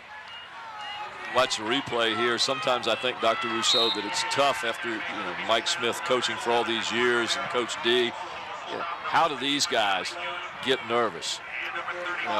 These are two of the premier teams, not just in this district, but the state of Virginia. And these guys have been around for a long time coaching. Nervous? Well, Paul, as you guys know, I've refereed college basketball for many, many years. Officials timeout equipment. The last game I ever officiated was a playoff game, but I was as nervous for that game as I was the first game because it's a big game and it's playoffs and anything can happen. And the thing I said to each of the coaches today is, good luck, guys. Remember, the little breaks make or break things, and there's nothing to say that a school like Kickinton that almost beat Phoebus, I guess it was last week, 20-14, and those things. What was it? Did they play Bethel? They played Bethel. Bethel, and I mean 20-14, pretty good game. So you never know. You never know in high school. And these are 16, 17, 18-year-old kids. Anything can happen.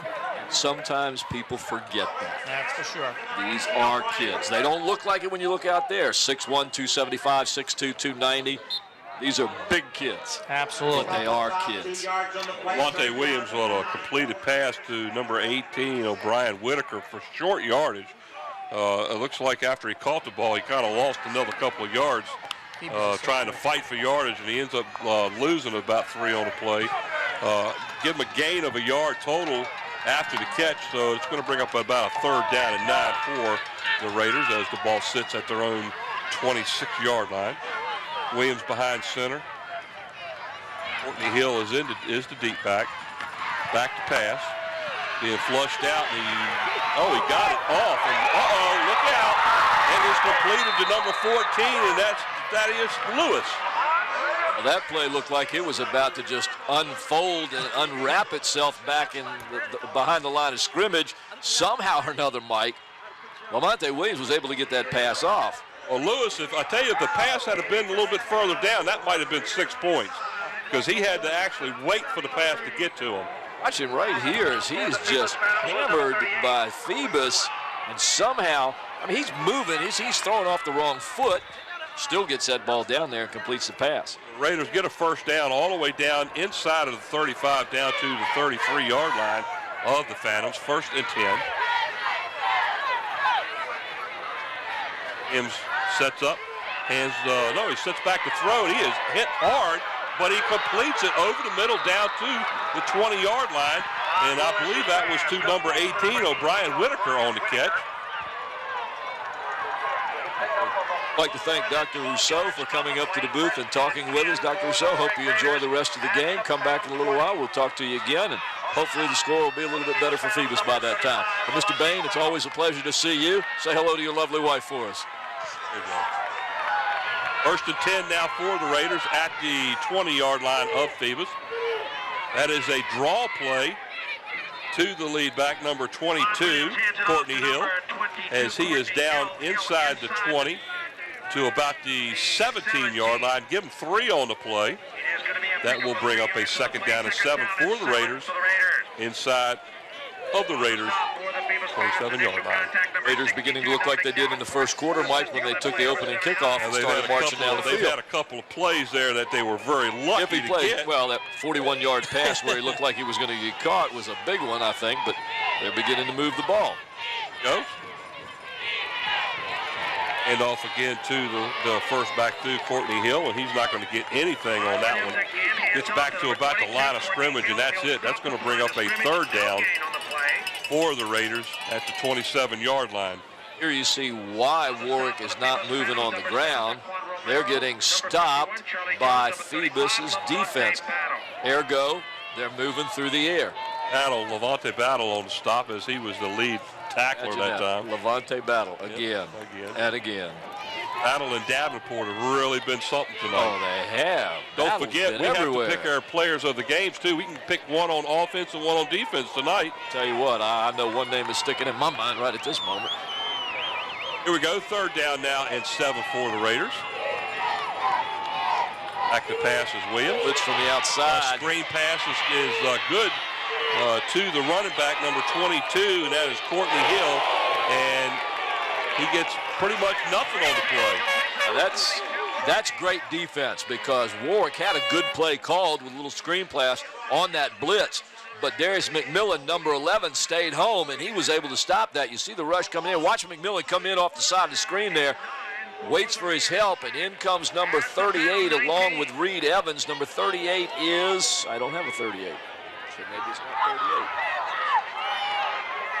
So the Raiders will attempt a 36-yard field goal here by Matt Bevins. That was the last time they did this, by the way, it was blocked. Obi Goodwin was number 38. My apologies. So out of the hold of the Raiders, number 2, B.J. Webb. Last time they attempted this, the snap was high, and it didn't give Bevins enough time to actually kick it. It was blocked. There's the snap, the hold is down, the kick is up, and it's long enough, and it is good. So Matt Bevins puts the Raiders of Warwick on the scoreboard. They are trailing the Warwick Raiders. The Warwick Raiders are trailing the Phoebus Phantoms with 2:22 to go here in the 3rd quarter by a score of 22-3. There you see the placement. This time they get a good snap, and the ball goes down, and this kid just nails it right through the crossbars for 3 points. Warwick this time is able to move the ball down the field. They're able to put some points on the board, 14-3. You're watching WHCS Channel 46 Sports as we bring you the Warwick Phoebus Regional Map-Up. How about matchup? Matchup. This is a quarterfinal game. Map-up. We really didn't talk about this early on. Quarterfinal game in the regional competition. There are 8 teams from the region now in Division 5 and Division 6 that will advance to the playoffs. Here is their scoring drive, 56 yards in 8 plays, and it was a 36-yard field goal by Matt Bevins. And tonight's scoring drive statistics are brought to you by Jack's Family Restaurant, located at the corner of Pembroke Avenue and Woodland Road in Hampton. Jack's, your family restaurant. So Bevins will set the ball down at the 40, and he will be set to kick off. Number 5 for the Phoebus Phantoms, Markel Wilkins, is the deep back. It's the first time somebody scored on Phoebus now in 5 games. Here is Evans as it goes right by him in and out of the end zone. And that's exactly what Bevins is wanting to do. He does not want to give the Phoebus Phantoms a chance to run the ball back because they're special teams, as evident on 2 punt returns tonight.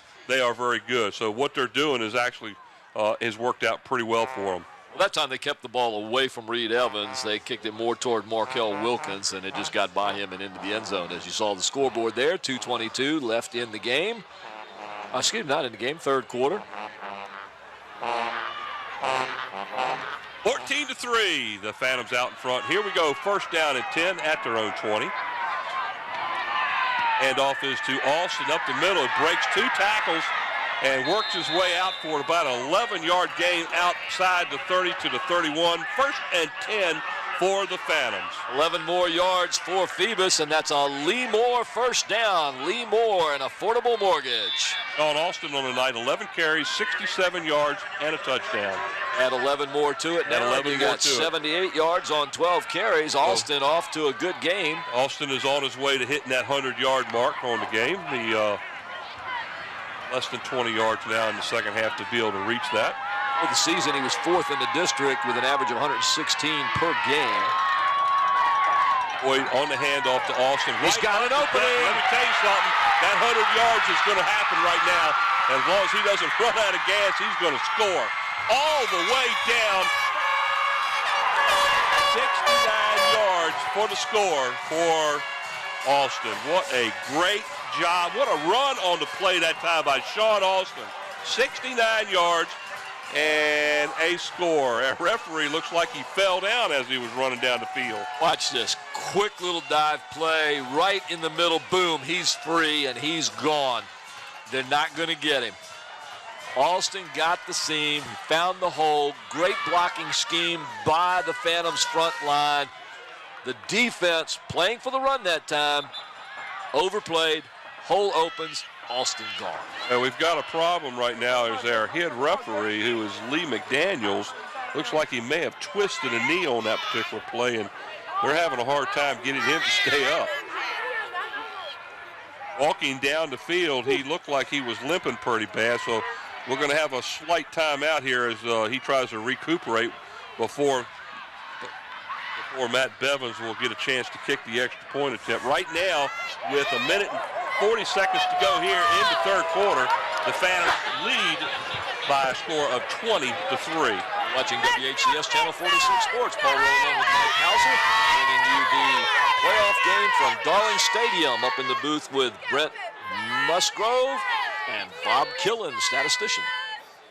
And of course, on the don't field, forget about the person we got down on the field who's been Carney. Ross Carney. Where is Ross? Yeah, we I haven't haven't heard seen from Ross him today. Today? Well, we've seen him today. We saw him earlier tonight. I didn't see him during the day. He's still limping out there, Mike. The scoring drive for Sean Alston. 2 plays, 80 yards. He didn't give us the time of possession, but it was 2 plays and 80 yards with a 69-yard touchdown. Woo! Sean Alston now with 13 carries, 147 yards. The drive took 42 seconds. There's your scoring drive. And ladies and gentlemen, tonight's scoring drive stats are being brought to you once again by Jack's Family Restaurant at the corner of Pembroke Avenue and Woodland Road in Hampton. We'd like to thank Jack's for sponsoring our scoring drive stats.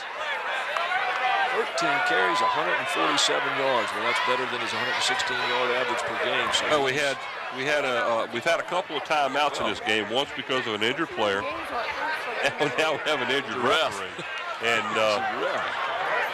I believe he's pulled his hamstring, and obviously he is hurting right now. So there's going to be a change in the officials, as one of the other officials will now become the head referee during the game.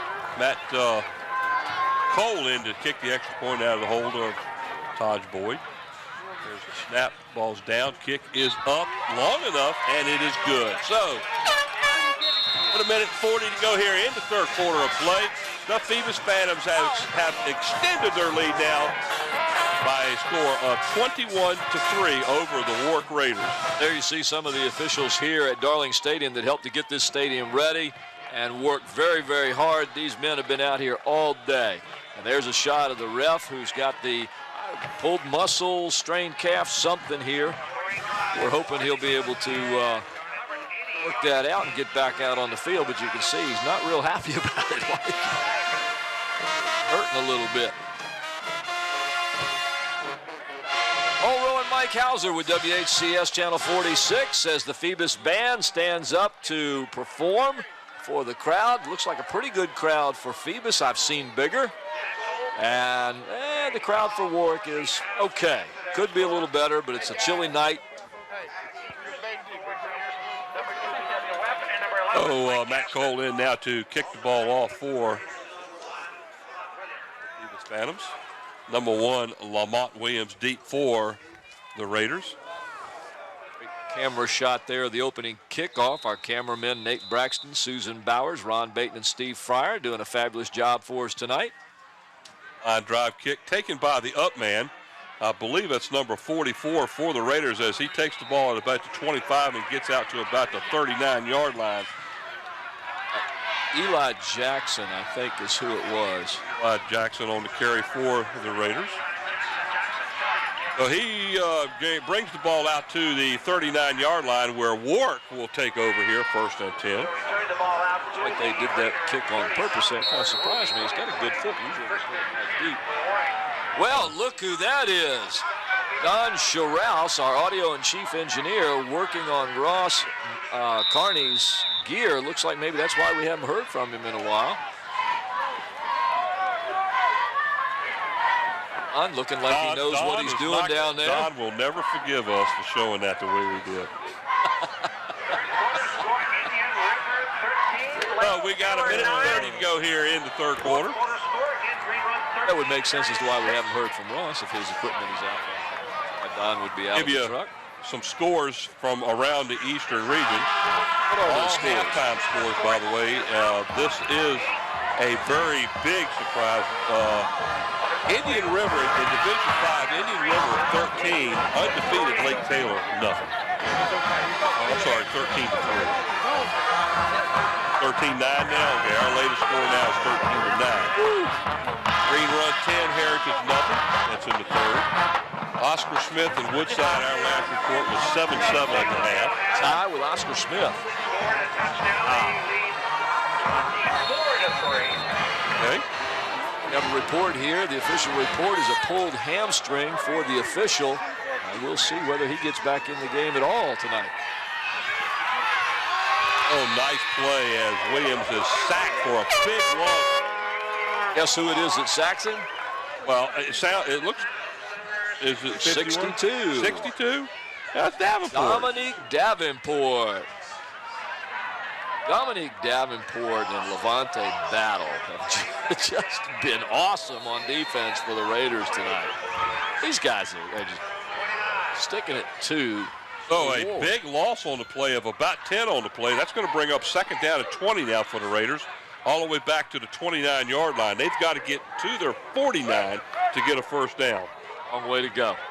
And the momentum starting to shift toward the Phantoms. Their defense playing up. Their offense is really starting to ignite right now. Alston is just having a great night on the ground. Here comes a blitz. Is from the middle. To throw. Being flushed. Here he comes. There's a flag. It looks. Oh, he hit the guy right in the face. The referee threw the flag and hit number 75, Chris Brock, right in the face mask with the flag. Williams carries the ball for about 9 yards on the play, but I believe a holding penalty is coming back. Watch number 51 there in the middle of your screen, Charlie Jones, as he's the one that blitzed. Came in, I saw the flag anyway. That reminded me of one of those, that professional game. Remember that when the referee got hit in the eye? Stuck. I bet the one where it stuck in the guy's helmet. Unfortunately, I don't think number 75 was the one that got called for the penalty, but he got the result of the flag right in the face. Holding is going to be the call against Warwick, and that's only going to push them back even further. It was a 2nd down at 20, and it's now going to be, for some spot foul, so they're going to lose 14 more on this play. If that's the case, it should go all the way back to about the 16-yard line. Let's get him now. And they've got a 2nd down and a country mile to get a 1st here. Yes, they do. And the more plays like this, the more that Phoebus's offense begins to realize that they can just open up and put the pressure on. Second down and 32 now for the Raiders, back at their own 16-yard line. Williams under center. Back to throw, being pressured. Oh, Phoebus ready for this one all over. Long pass down the middle, wide open. And that is complete all the way down into Phoebus territory. O'Brien Whitaker all the way down inside the 30, down to about the 33-yard line of Phoebus. And Nathaniel Motley was the defender back there, and I don't see how this happened. He gets great pressure here, and Mike, the secondary had everybody covered, and for whatever reason, Nathaniel Motley took his eyes off of the receiver, and the guy got 2 steps on him. A great throw by Lamonte Williams. Right on target, too. Nice big long throw on play. That's a first down for the Raiders, all the way down to the Phantoms' 33-yard line as we have come to the end of the third quarter of play. The score, the Phoebus Phantoms 21 and the Warwick Raiders 3. That was another Affordable Mortgage Lee Moore first down. And ladies and gentlemen, as the fourth quarter begins, the fourth quarter will be sponsored by Park Lawn Wood Funeral Home, located at 2551 North Armstead Avenue, Nancy Staten, director. And by Zooms with locations throughout the peninsula to serve you. And by Kelly's Tavern, locations in Port Warwick on Jefferson Avenue in Newport News, and on Coliseum Drive at Mercury Boulevard in Hampton. By Tidewater Team Sports at 11839B Cannon Boulevard. Tidewater Team Sports, your one-stop sports headquarters. By Solar Lighting in Virginia. Experience the sun in a whole new light with breakthrough technology for higher performance in lighting. By Old Point National Bank, in business for more than 20 years. They've helped keep the score shining at Darling Stadium by sponsoring the scoreboards. And by Hampton Chevrolet Jeep Mazda, located on Mercury Boulevard in the heart of Coliseum Central. Jack's Family Restaurant at Pembroke and Woodland Road. And by Lee Moore Affordable Mortgage. Call Lee for your mortgage needs. By Abbott Realty. Call Perry Pilgrim or any one of his agents at Abbott Realty. By Hampton's Commissioner of Revenue Ross Mugler, the City Treasurer Molly Joseph Ward, sponsors of Hampton City Schools student athletes. And by Anna's Italian Restaurant. Great Italian food with 2 locations to serve you. One at Settlers Landing Road in downtown Hampton, and their original location at Pembroke Avenue in the Buckrow Shopping Center. Mike, those are our sponsors for the fourth quarter. And I'll tell you what, I had a little bit of Kelly's Tavern before the game started tonight, and I hate to say this, I think it was a chicken salad type sandwich, but whatever it was, that was the best sandwich I've had in the last couple of months. Kelly's has just been super to us all year long. Folks, if you haven't been to Kelly's Tavern Family Dining, you need to go. Their newest location here at Coliseum Drive, Mercury Boulevard, Hampton. Go on in, sit down, order anything. I've had several things there. Super good food, and we'd like to really thank them. We appreciate all our sponsors here, ladies and gentlemen, at WHCS. I've been to the restaurant over at Port Warwick, and my wife and I have been very pleased with the service and the food. The food very reasonable in price. Right now, the referees at the end of the third quarter, as they get ready to set up for the fourth quarter, can't seem to figure out exactly where the ball's supposed to be set. Usually it's set on the ground. And well, I'm talking about the yard mark. Because right now they have the ball tentatively marked at the 28-yard line, yet the sticks over there are set up at the 33-yard line. And when the play ended down here, they were on the 33-yard line. So I'm not real sure why they're trying to move it 5 yards up. And I don't think Coach Bill D understands it either. As we see here on the camera, the ball is supposed to be on the 33-yard line, because I believe that's where the long pass ended on that last play. What you got there? Let's see. Lamonte Williams, the quarterback for the Warwick Raiders. 8 completions for 12 attempts and 141 yards. Not bad. You know, if by chance our guys in the truck have that last long play on a replay, we can actually see where the ball stopped and ended the quarter. But right now, they're putting the ball all the way down to the 27 or 28-yard line. They've added 5 yards to the play at the turn of the quarter here. As our stats people have already stated, the ball should be at the 33. But they've moved it 5 yards closer, and that's where Warwick will take over, and that's where it's at now, because they've snapped the ball. And look out, and that's going to end up being That's got to be a flag, and here it comes. That's going to be an intentional grounding by the Warwick Raiders number 1, Lamonte Williams, as there was nobody over there. And this is going to be a big penalty, folks, because it's not only going to be a 10-yard penalty, but it's going to be from the spot of the foul, and it's going to be a loss of down. That's going to take it back away. They already have moved it from the 27-yard line all the way back to the 47. That's a 20-yard loss from the spot of the actual foul. We have an illegal forward pass on the offense, number 1. Loss of down, second down. Dominique Davenport and Darius McMillan with pressure on the quarterback, Williams, forcing him to make that errant pass. 5 yards on the penalty. And our new referee, who's taken over for our injured referee, is not used to having a box on him. As this is going to be second down and a country mile. Well, it should be a country mile plus 5. The clock still says 10. There it goes. It's second down and 36 for the Raiders, all the way back to their own 47-yard line. What a major play for a loss of yards on that one. So I guess they're going to put the ball up or try to do a draw. What do you think? Here's a quick shot over here to number 2, and what a play as Webb is hit almost as soon as he catches the ball by guess who? Number 4, Reed Evans. As Reed Evans had that one timed perfectly. We have flags on the play again.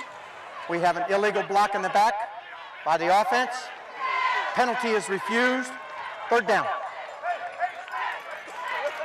So that will mean a 3rd and 36. I guess he got back to the original line of scrimmage, or to the line of scrimmage. Looks like he lost about a half a yard. So either way, it's a long ways to go. Very, very long way. The Phoebus defense is beginning to warm up here in the second half, and they're taking control of this game with the exception of those 2 pass plays. Phoebus looks like they're going to turn this one into the kind of game they want. We're down at 36 now for the Raiders. A long way to go. There's a draw play to number 22, Courtney Hill, for the Raiders. He's going to pick up about 2 on the play. That's going to bring up 4th down and about 34 for the Raiders, and they're going to have to set up to punt the ball away to the Phantoms here. There you saw number 62, Dominique Davenport, who was in on that play. Boom, you see him make the hit right there, wrapped up first by number 28 of the Phantoms, Romeo Deloach, and then nailed hard by Dominique Davenport. Tidewater Team Sports sponsors our Player of the Game Awards, so we're going to have to be picking them up pretty quick here soon. Yeah, I think. No. I got a couple players. Almost blocked as Bevins gets the punt off. Bounces at the 25 and taken at the 25 on the bounce. He gets out to about the 27-yard line. As Evans was pretty lucky there. He picks up 2 yards, and he had to dive for the ball. That was one that you would want to back off and let go. Yeah, Evans trying to make things a little more exciting than he needs to. He's had a great game so far with returns, but on that one, he kind of needed to step back and just let that one come to its own conclusion there. Sitting here looking at Coach D on the sidelines with his hand on his chin, just shaking his head. He was waiting to see. Probably saying, Evans, you don't need to be doing nothing like that. 1st and 10 from their own 26. Watch for this young man right here. Out near the 35. He'll be shy of the 35. That's going to be a gain of about 7 on the play. I think you'll see Alston now getting a lot of touches as we're getting down to about 10 minutes to go in the game.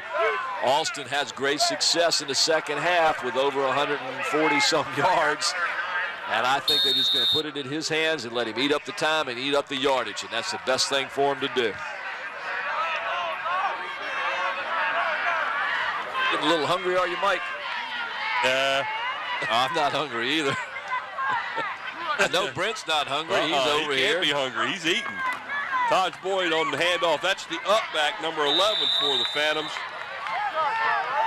Darius McMillan, one of the few carries he's had tonight. He's going to pick up what looks like enough yards for a 1st down. And that's going to be, if it is a first down, and indeed, yep, they give it to him. is. They give it to him. So it's another Affordable Mortgage Leemore first down. 1st and 10 from their own 38-yard line here in the fourth quarter. Out front, 21-3, 9:36 to go in the fourth period of play. HCS Channel 46 Sports. Paul Rowe along with Mike Hauser, Brent Musgrove, and there he goes again. There goes Alston up the middle. He's going to be caught this 20, time. No. 10. Yes. He all the way down to about the 6-yard line. What a run that was. He tired out at the end. I mean, he's had 2 long runs here lately. He's had several long runs. He's had drive. Watch the front line, how they dominate. It's great block here in the lower part of the screen. That'll give him well over 200 yards, I'm sure, for the night. Tell you what, Todrell Jackson, number 4, had to cut on the afterburners to catch up with Alston. He broke open, and there was nobody there. He just had to try to outrun him to the goal line, and the Raiders were able to stop him at the 6, but the Phantoms have a 1st and goal at the 6-yard line. That's another Leemore first down. There's Taj Boyd handing ball off to Alston again, up the middle to the 5-yard line where he is brought down by the Warriors. And once Brent is finished over here, he'll be able to tell us how many yards that Alston has. Here's that last play.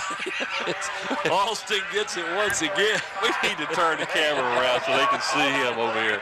They don't need to see him. He is saying, time out. They don't need to see him. As the Phoebus crowd beneath us is getting excited as the Phantoms are getting closer and closer to another score. So timeout now is called by the Phoebus Phantoms with 8:12? Like 8:12. Timeout. Offense. And that would be the Phoebus Phantoms on offense, as they will have a 2nd goal from the 5. 8:12 to go. 21-3 as the Phoebus Phantoms are knocking at the door again. Looking more like the old Phoebus Phantoms. Phoebus Phantoms? Phoebus Phantoms. Folks, you'll have to forgive us. It's been a long couple of weeks for us. We've done several football games. If you think it's a long night for us, wait till tomorrow. At the bench down there with a referee. Our head referee for the game tonight, Lee McDaniel, is sitting there holding his leg and shaking his head. I'm not on the field. 41, Heritage. Well, he's going to be all right. That's the main thing. Oscar Smith, 41. Ladies and gentlemen, we'll be here again tomorrow night. And that's going to be Saturday night, November the 10th. And we'll bring you 2 games tomorrow. We'll start out with Hampton and Great Bridge, and then we'll go on to Bethel, and I forget who they're playing. They are playing... That's Ocean Lake. Ocean Lakes. Boyd pitches back to this is going to be a walk in the again, park. and he barrels his way over a Raiders defender for the score, as the Phantoms now extend their lead to 27-3 with 8:07 to go here in the fourth quarter, as the Raiders are taking charge of this game and possibly put it out of reach. Phantoms are taking charge of this game. They're going to put it out of reach. It's all right. My buddy Mike, just like I said, folks, it's been a long week for us. And might be the nail in the coffin. That's it. That's right. Alston having a super fantastic game today. Pat Cole out of the hole to Todd Boyd for the extra point. Let's try to make it 28. There are the Phoebus fans telling you they are number 1. A nice kick and long all the way back through the end zone, all the way through the track, and it's good. Hits score with 8:07 to go, 28-3. Phantoms out. As that drive comprised of 2 minutes and 37 seconds. How many plays? That's the stat drive for the night we need.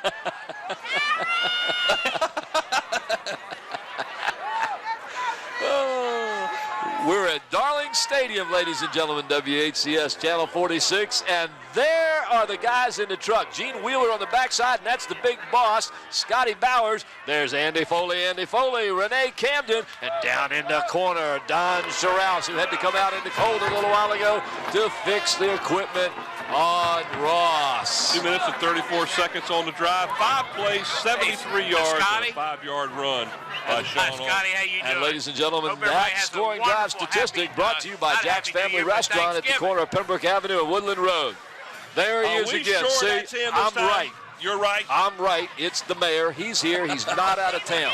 And folks, going back to the picture of all the guys in that truck, I hope you noticed how small that is and all the people that are in there and all the equipment that they have to work with. They do a super job. I was down there before the game. I couldn't do it. I hope they all like each other, right?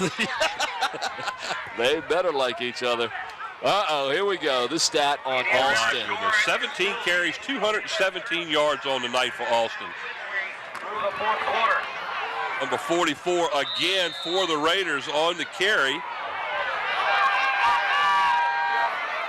He doesn't get very far before the Phantoms bring him down. Eli Jackson on the carry as Matt Cole will keep the ball away from the Raiders speedsters back here.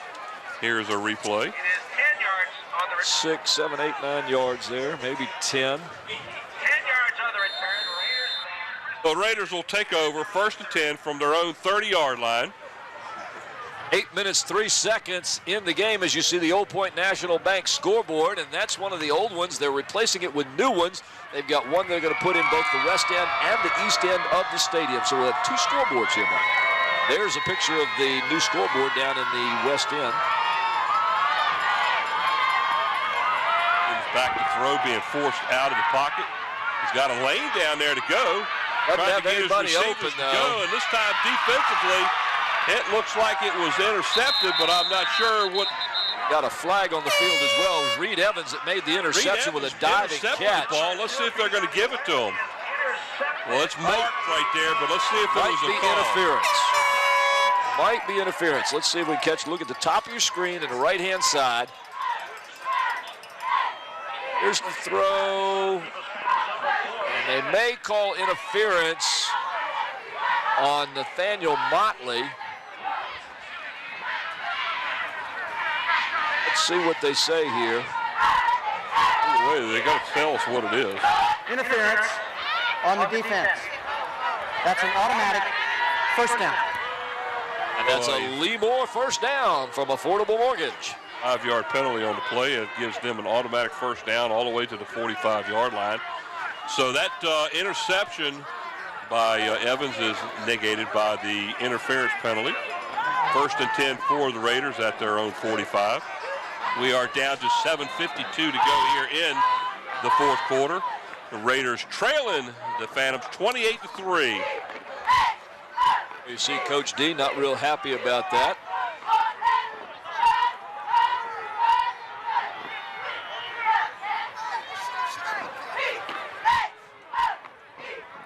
Williams again takes a snap, and they stop as flags are flying everywhere. It's like somebody on the line for the Raiders moved a little bit early.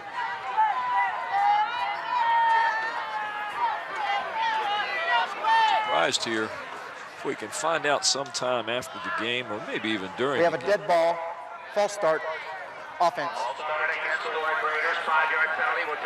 Lamonta Williams, Mike, as we saw at the beginning of the game on the graphics we went over before the start, here you'll see the false start. Catch it right there. Can't miss that one up and down. Can't do that, folks, not without a penalty. But before the game, we talked about Lamonta Williams. 10 games, he's 21 for 46. Good percentage of completions, only 248 yards total, 6 interceptions, 3 TDs, only 24 yards per game. He's well over that today. Having a great game passing. I don't think he quarterbacked all 10 games. He was not the starting quarterback for this team. No, he wasn't. There's a pass, and a great job coming back for that pass is the Raiders' number 18, O'Brien Whitaker. He was all the way down to the Phantoms' 30-yard line and came all the way back to the Phantoms' 44-yard line to make the catch. Watch this. You unfortunately won't see this, but look at the good scramble by Williams, and he's able to get off that pass. Again, he's going backwards, throwing off the wrong foot, and is still able to make the completion. But you're right, Mike. Great heads-up play by Whitaker. Came all the way back 14 yards to make the catch after he was deep in Phantom territory. And that was that's what allowed that play to be a completion, was him coming back for the ball. So the Raiders, 1st and 10 at the Phantoms 44. Mims hands the ball off to number 22, and he has a seam. Nice tackle that time. Hill on the carry as the Raiders. Is that Motley on the tackle? I believe it was, yes, number 8. He looks like he's shaking up a little bit. Pretty slow right now. No, that's Reed Evans. Is it Evans? That's Reed Evans. That's number 8. Is for Reed Evans. Eagle eye. He is still. I got screen right there. He's still. Oh yeah, okay. Still hurting a little bit, but he stays in the game. Keeping warm there at the sidelines. I don't blame you, young lady. Run was good for a first down, and the ball sits at the Phantoms' 30-yard line. 1st and 10 for the Raiders. Williams back, throws the ball over to number 2 on the play, and that's B.W. Webb, incomplete as it was overthrown. See Evans back there at the 20-yard line, still trying to stretch out. 6:29 to go here in the game. Phantoms out in front, 28-3 over the Raiders. That last play is just a quick little sideline pass, and just passed it over his head that time. 2nd down and 10 as we await a play to come in from the sideline, and running all the way in is B.W. Webb for the Raiders. There's our cameraman right there. That's Mr. Braxton. Wave to everybody, Nathaniel. Daniel Braxton out there in the cold along with Susan Bowers, Ron Baton, and Steve Fryer. Daniel Braxton standing in the dark right there. Williams being chased out of the pocket, out of bounds by Evans at about the 26-yard line. That's going to be a gain of about 6 on the play. That's going to bring up 3rd and 4 for the Raiders. I'm wondering if that was a run and play, Mike, because he came this side looking like he was going to pass. Let's watch this. He's in shotgun formation. He's looking downfield and it starts coming his way. You can't see it, but there's no receivers on the right side of the field. None. No, zilch. So he picked up some positive yardage on that play. 3rd down and 4. Williams in the shotgun. Well, Miss 3 Powers wide is all outs to wrapped the up. far side. Back to pass. He pulls it in and starts to run. He's hit in the backfield and gains a couple of yards, but he will stop. He's stopped just shy of the 25-yard line. That's going to bring up a 4th and long for the Raiders. Yep, they put it right back at the 26, so no gain on the play.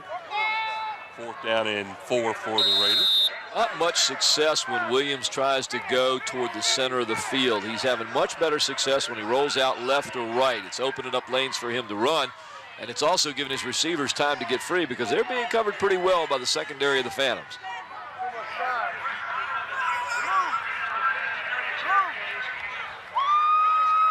The Green Run has defeated the Heritage Hurricanes by a score of 19-6.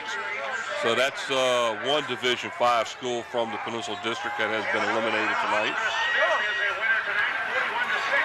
There's a pass down the middle of the field, going up for the catch, and it is complete as the Raiders are all the way down inside the 5-yard line.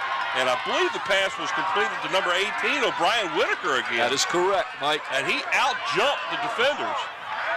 And the old rule is never throw into double coverage, and Williams does dead into double coverage here. And how Williams is able to do it, I don't know, but I mentioned earlier in the broadcast, he did the same thing. This kid can get up, and again, he's only listed at 6 feet. So that's going to bring up a 1st and goal at the 3-yard line for the Warriors as they threaten to tighten this game up a little bit here. I've been impressed by the wide receiver for Warwick, O'Brien Whitaker. Keeper by the quarterback, Williams up the middle. Not much there. He might gain about a yard. Although it looks like they're going to put him nearer the goal. I didn't think he got anywhere near that far. Well, he didn't get real far because we had a great ground shot from our crew on that last play. And he was back about the 3-yard line. He's all the way marked it all the way down. Looks like he's marked it inside the one. He has. And we had a great ground shot from the original shot, and he was nowhere near that spot. This view right here shows you a good view of the crown in this field and how this field will drain as it's sitting right in the middle of the field. You'll notice how the ball, as you go past the ball, the field kind of slopes down. Watch this view, folks, from right there on ground level. And nothing there, as it looks like number 22, Courtney Hill, will probably lose about a half a yard. See from the shot there, folks, the runner was nowhere near the line of scrimmage, and we'll see where they mark it. And they're going to mark it. He might have gained an inch or two. Good gracious. I don't know how they see it better than I do. Yeah. They see it better than I do. That number 8, look for a quarterback keeper. 3rd and goal from inside the 1. And again, a keeper up the middle, and they're already giving him the touchdown. So Lamonte Williams will sneak it and jump over the defense and score for the Warwick Raiders. That brings them to a 28-9 now. Here you see the play as you see the ball at the top of your screen as he jumps over and puts the ball out there, and all the ball has to do is cross the plane of the goal, and he got it there with no problem at all. Evans will attempt the extra point out of the hold of number 2, B.W. Webb.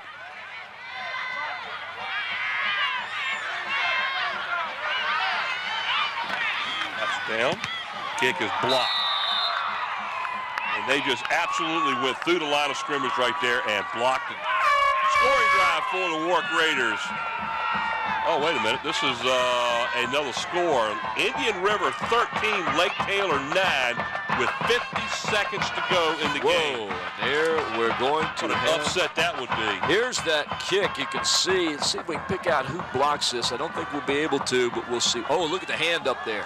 If we could follow that to a number, it'd be nice. Looks like number something 5. 3:27 remaining in the game. We have a team, Indian River, that is 6-4 on the year, and they look like they are going to defeat the Lake Taylor Titans, who is 10-0 by a score of 13-9. Here's the assistant principal of the Phoebus Phantoms, Mr. Kevin Davis. His son Robbie plays center for the Phoebus Phantoms. I'm sure he's happy right now as he walks by the cheerleaders as the Phoebus Phantoms are ahead in this game by a score of 28-9 with 3 minutes and 27 seconds left. Scoring drive on that play was 9 plays, 70 yards, 4 minutes and 36 seconds, and a 1-yard run by Williams for the Warwick Raiders. And again, tonight's scoring drive statistics are brought to you by Jack's Family Restaurant. Jack's, located at the corner of Pembroke Avenue and Woodland Road in Hampton.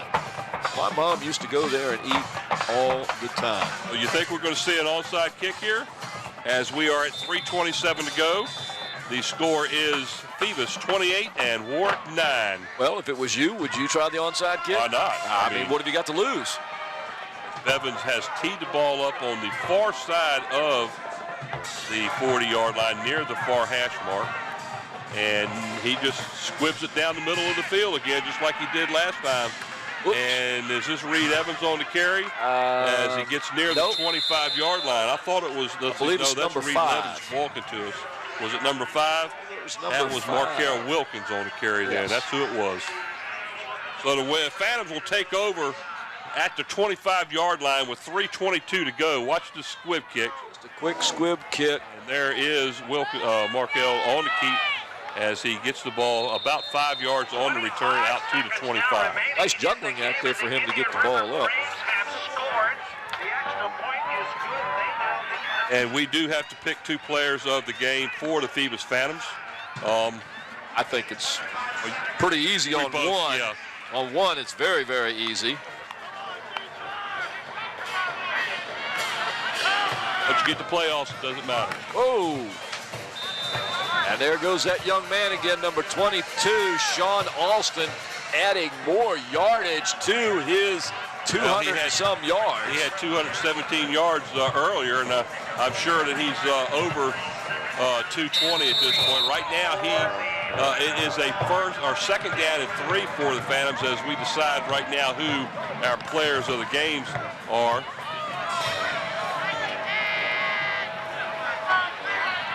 No question about that one. Okay, now we just none whatsoever. The other one, that's going to be a little tougher. And off to the lead runner that time, and I believe that was number 11 for the Phantoms, Darius McMillan. He's going to pick up about a yard or two on the play out to the 37-yard line. Yeah, you're right. It's one of the two, and I think we ought to pick them both. Here's the replay. Just a quick little hop and a jump, picking up a couple of yards. 2 minutes and 15 seconds, and the clock winding down. 28-9 your score. Phoebus over the Warwick Raiders.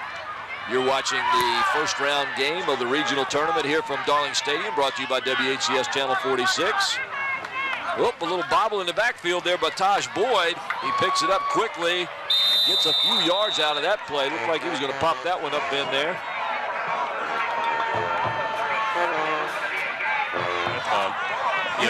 Either one of these two guys would be a great one. Take them both. Take them both. If we can take them both, I'd love to take them both. Right, there's the bobble. Look at that nice, good hands by Sean Boyd.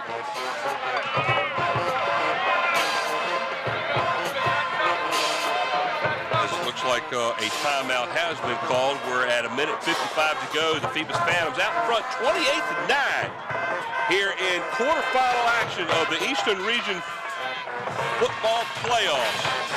In the process of getting ready to send our player of the games down to Andy. And as we do that and await this, we will be able to do it. Look at that. There he is. The Phantom himself. He's got the victory flag out. He's ready to run down the field. That guy's been working out, let me tell you. Well, I look like that too when I put that suit on. When you put that, you actually put that suit on? No, I haven't, but maybe I need to. Well, yeah, okay, I need to. What can I tell you? The Phantom cheerleaders cheering the team on. They've got about a minute and a little bit to go. Looks like the Phantoms are going to move on. Well, I don't think there's any doubt at this point, as we have a 1st and 10 for the Phantoms at their own 37-yard line. There you see the Division 5 2001. Pick one of them. Yeah, that's fine. There's a handoff to Austin up the middle. It looks like he is going to be stopped just shy of the 40-yard line. He might pick up about a yard on the play. That's going to bring up a second down now and 9 for the Phantoms. Austin, a junior, 6 foot, 190 pounds. He keeps driving and driving and driving and moving. I'm hoping real soon that we can get the stats for Austin on the game so far. If we can get Mr. Killen to give us Austin's stats for the game. Clock continuing to wind down with 1:19 left in the game. Phoebus will move on and play again next week. There's the band from the Phoebus in their blue and gold. So with 1 minute and 10 seconds to go, timeout is called by the Phoebus Phantoms. 28-9 out in front of the Warwick Raiders. Sean Austin tonight, gentlemen. 19 carries, 225 yards, and what a great game he's had. He's had some good, short, powerful runs, some quick gap runs, and some long runs. Well, here are the players of our game tonight that's sponsored by Tidewater Team Sports. And the players are Sean Austin on offense. Again, 19 carries so far, 225, and on defense, we had to choose between two players. That was tough, yeah. And guys, Dominique Davenport got it. You've heard us say his name 1,000 times, but we also have to say that conjunction with Dominique Davenport, number 35, Levante Battle, was right there with it. Talked about him early in the game, and he's been all over the place too. We had to choose just two, folks, and unfortunately we had to choose one of the two, and we went with Davenport.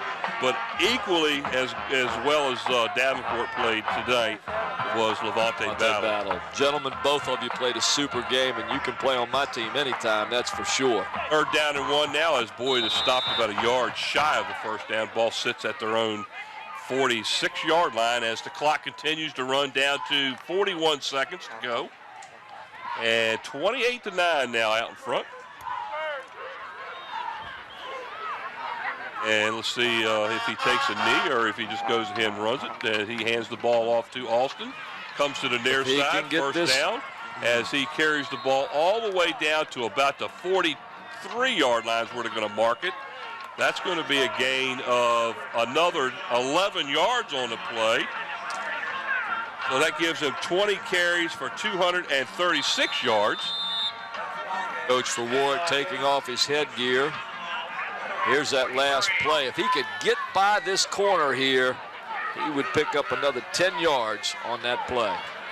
Well, they're going to let the clock run out this time after that run by Alston, and we're down to 5 seconds to go. Again, players of our game. Sean Alston on the offensive side with 236 yards rushing on 20 carries, and Dominique Davenport on the defensive side as the Phantoms will move on to second round semifinal action as they will play the winner of the Hampton game, which will be played at noon here tomorrow. Final score, the Warwick Raiders fall to the Phoebus Phantoms 28-9 here at Darling Stadium. Ladies and gentlemen, we'd like to thank our camera crew, Nate Braxton, Susan Bowers, Ron Bate, and Steve Fryer. Graphics and animation, Andy Foley. Slow motion instant replay, Mike Nowinski. Camera control operator, Sarah Myers. Production and audio assistant, Renee Camden. The audio chief engineer, Don Scharouse. The big man, Scotty Bowers. Along with my partner, Mike Hauser, Brett Musgrove, Ross Carney, and Bob Killen. Ladies and gentlemen, tonight's broadcast has been sponsored for tonight by Zooms. We're proud to have David Allen and Zooms sponsoring us again this year. Zooms with locations throughout the peninsula to serve you. And by Kelly's Tavern. Family dining with 2 locations on the peninsula, Port Warwick off Jefferson Avenue in Newburgh News, and their newest location on Coliseum Drive and Mercury Boulevard in Hampton. And by Tidewater Team Sports at 11839B Cannon Boulevard in Oyster Point, Newburgh News. Tidewater Team Sports, your one-stop sports headquarters. By Solar Lighting of Virginia. It's the dawn of a new daylighting system. Experience the sun in a whole new light with breakthrough technology for higher performance in lighting. Brighter, smarter, better. Call Solar Lighting of Virginia at 800-744-7865. And by Old Point National Bank. For more than 20 years, Old Point has helped keep the score shining at Darling Stadium. And now we're happy to purchase new scoreboards that will keep another generation of fans informed. Old Point National Bank, proudly serving the needs of Hampton Road since 1923. By Hampton Chevrolet Jeep Mazda, located on Mercury Boulevard in the heart of Coliseum Central. For your next automotive purchase, call Hampton Chevrolet Jeep Mazda at 838-5450. By Jack's Family Restaurant. Jack's, located on the corner of Pembroke Avenue and Woodland Road, a local family favorite. And by Affordable Mortgage. Give Lee Moore of Affordable Mortgage, the senior loan officer, a call at 873-0663 for all your mortgage needs. And by Abbott Realty. Contact Perry Pilgrim or any of the agents at Abbott Realty by calling 827-1364.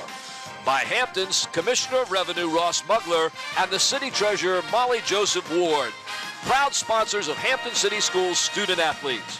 By Anna's Italian Restaurant with 2 locations to choose from. Settlers Landing Road in downtown Hampton and Pembroke Avenue in the Buckrose Shopping Center. And in part by Eric Thompson Realtor with William E. Wood. Call Eric to buy or sell a home or property at 881-2004. And finally by Park Lawn Wood Funeral Home located at 2551 North Armistead Avenue. Nancy Staten, the director. We want to thank all of our sponsors, Mike, for making this show possible tonight. My question is, are you going to be able to put all that out again tomorrow? Oh, yeah. We'll just reel it in and do it again. What a game, Mike. 28-9. 28-9. Phoebus Phantoms advance to the second round. Regional semifinals, which would be held next week here, Friday night. They will host it. That's right. They will host we've got the winner. More to go? That's right. They will host tomorrow's game, the winner of tomorrow's game right here at Darling Stadium next Friday night. So, until tomorrow, so long, everybody, from Darling Stadium. Mike Hauser, Paul Rowe, Bob Killen, Mr. Musgrove, and on the field, down on the field. He said say goodnight. He said say goodnight, Adam. Ross Kearney down on the field. Good job down there, Ross. Good night, everyone. WAC.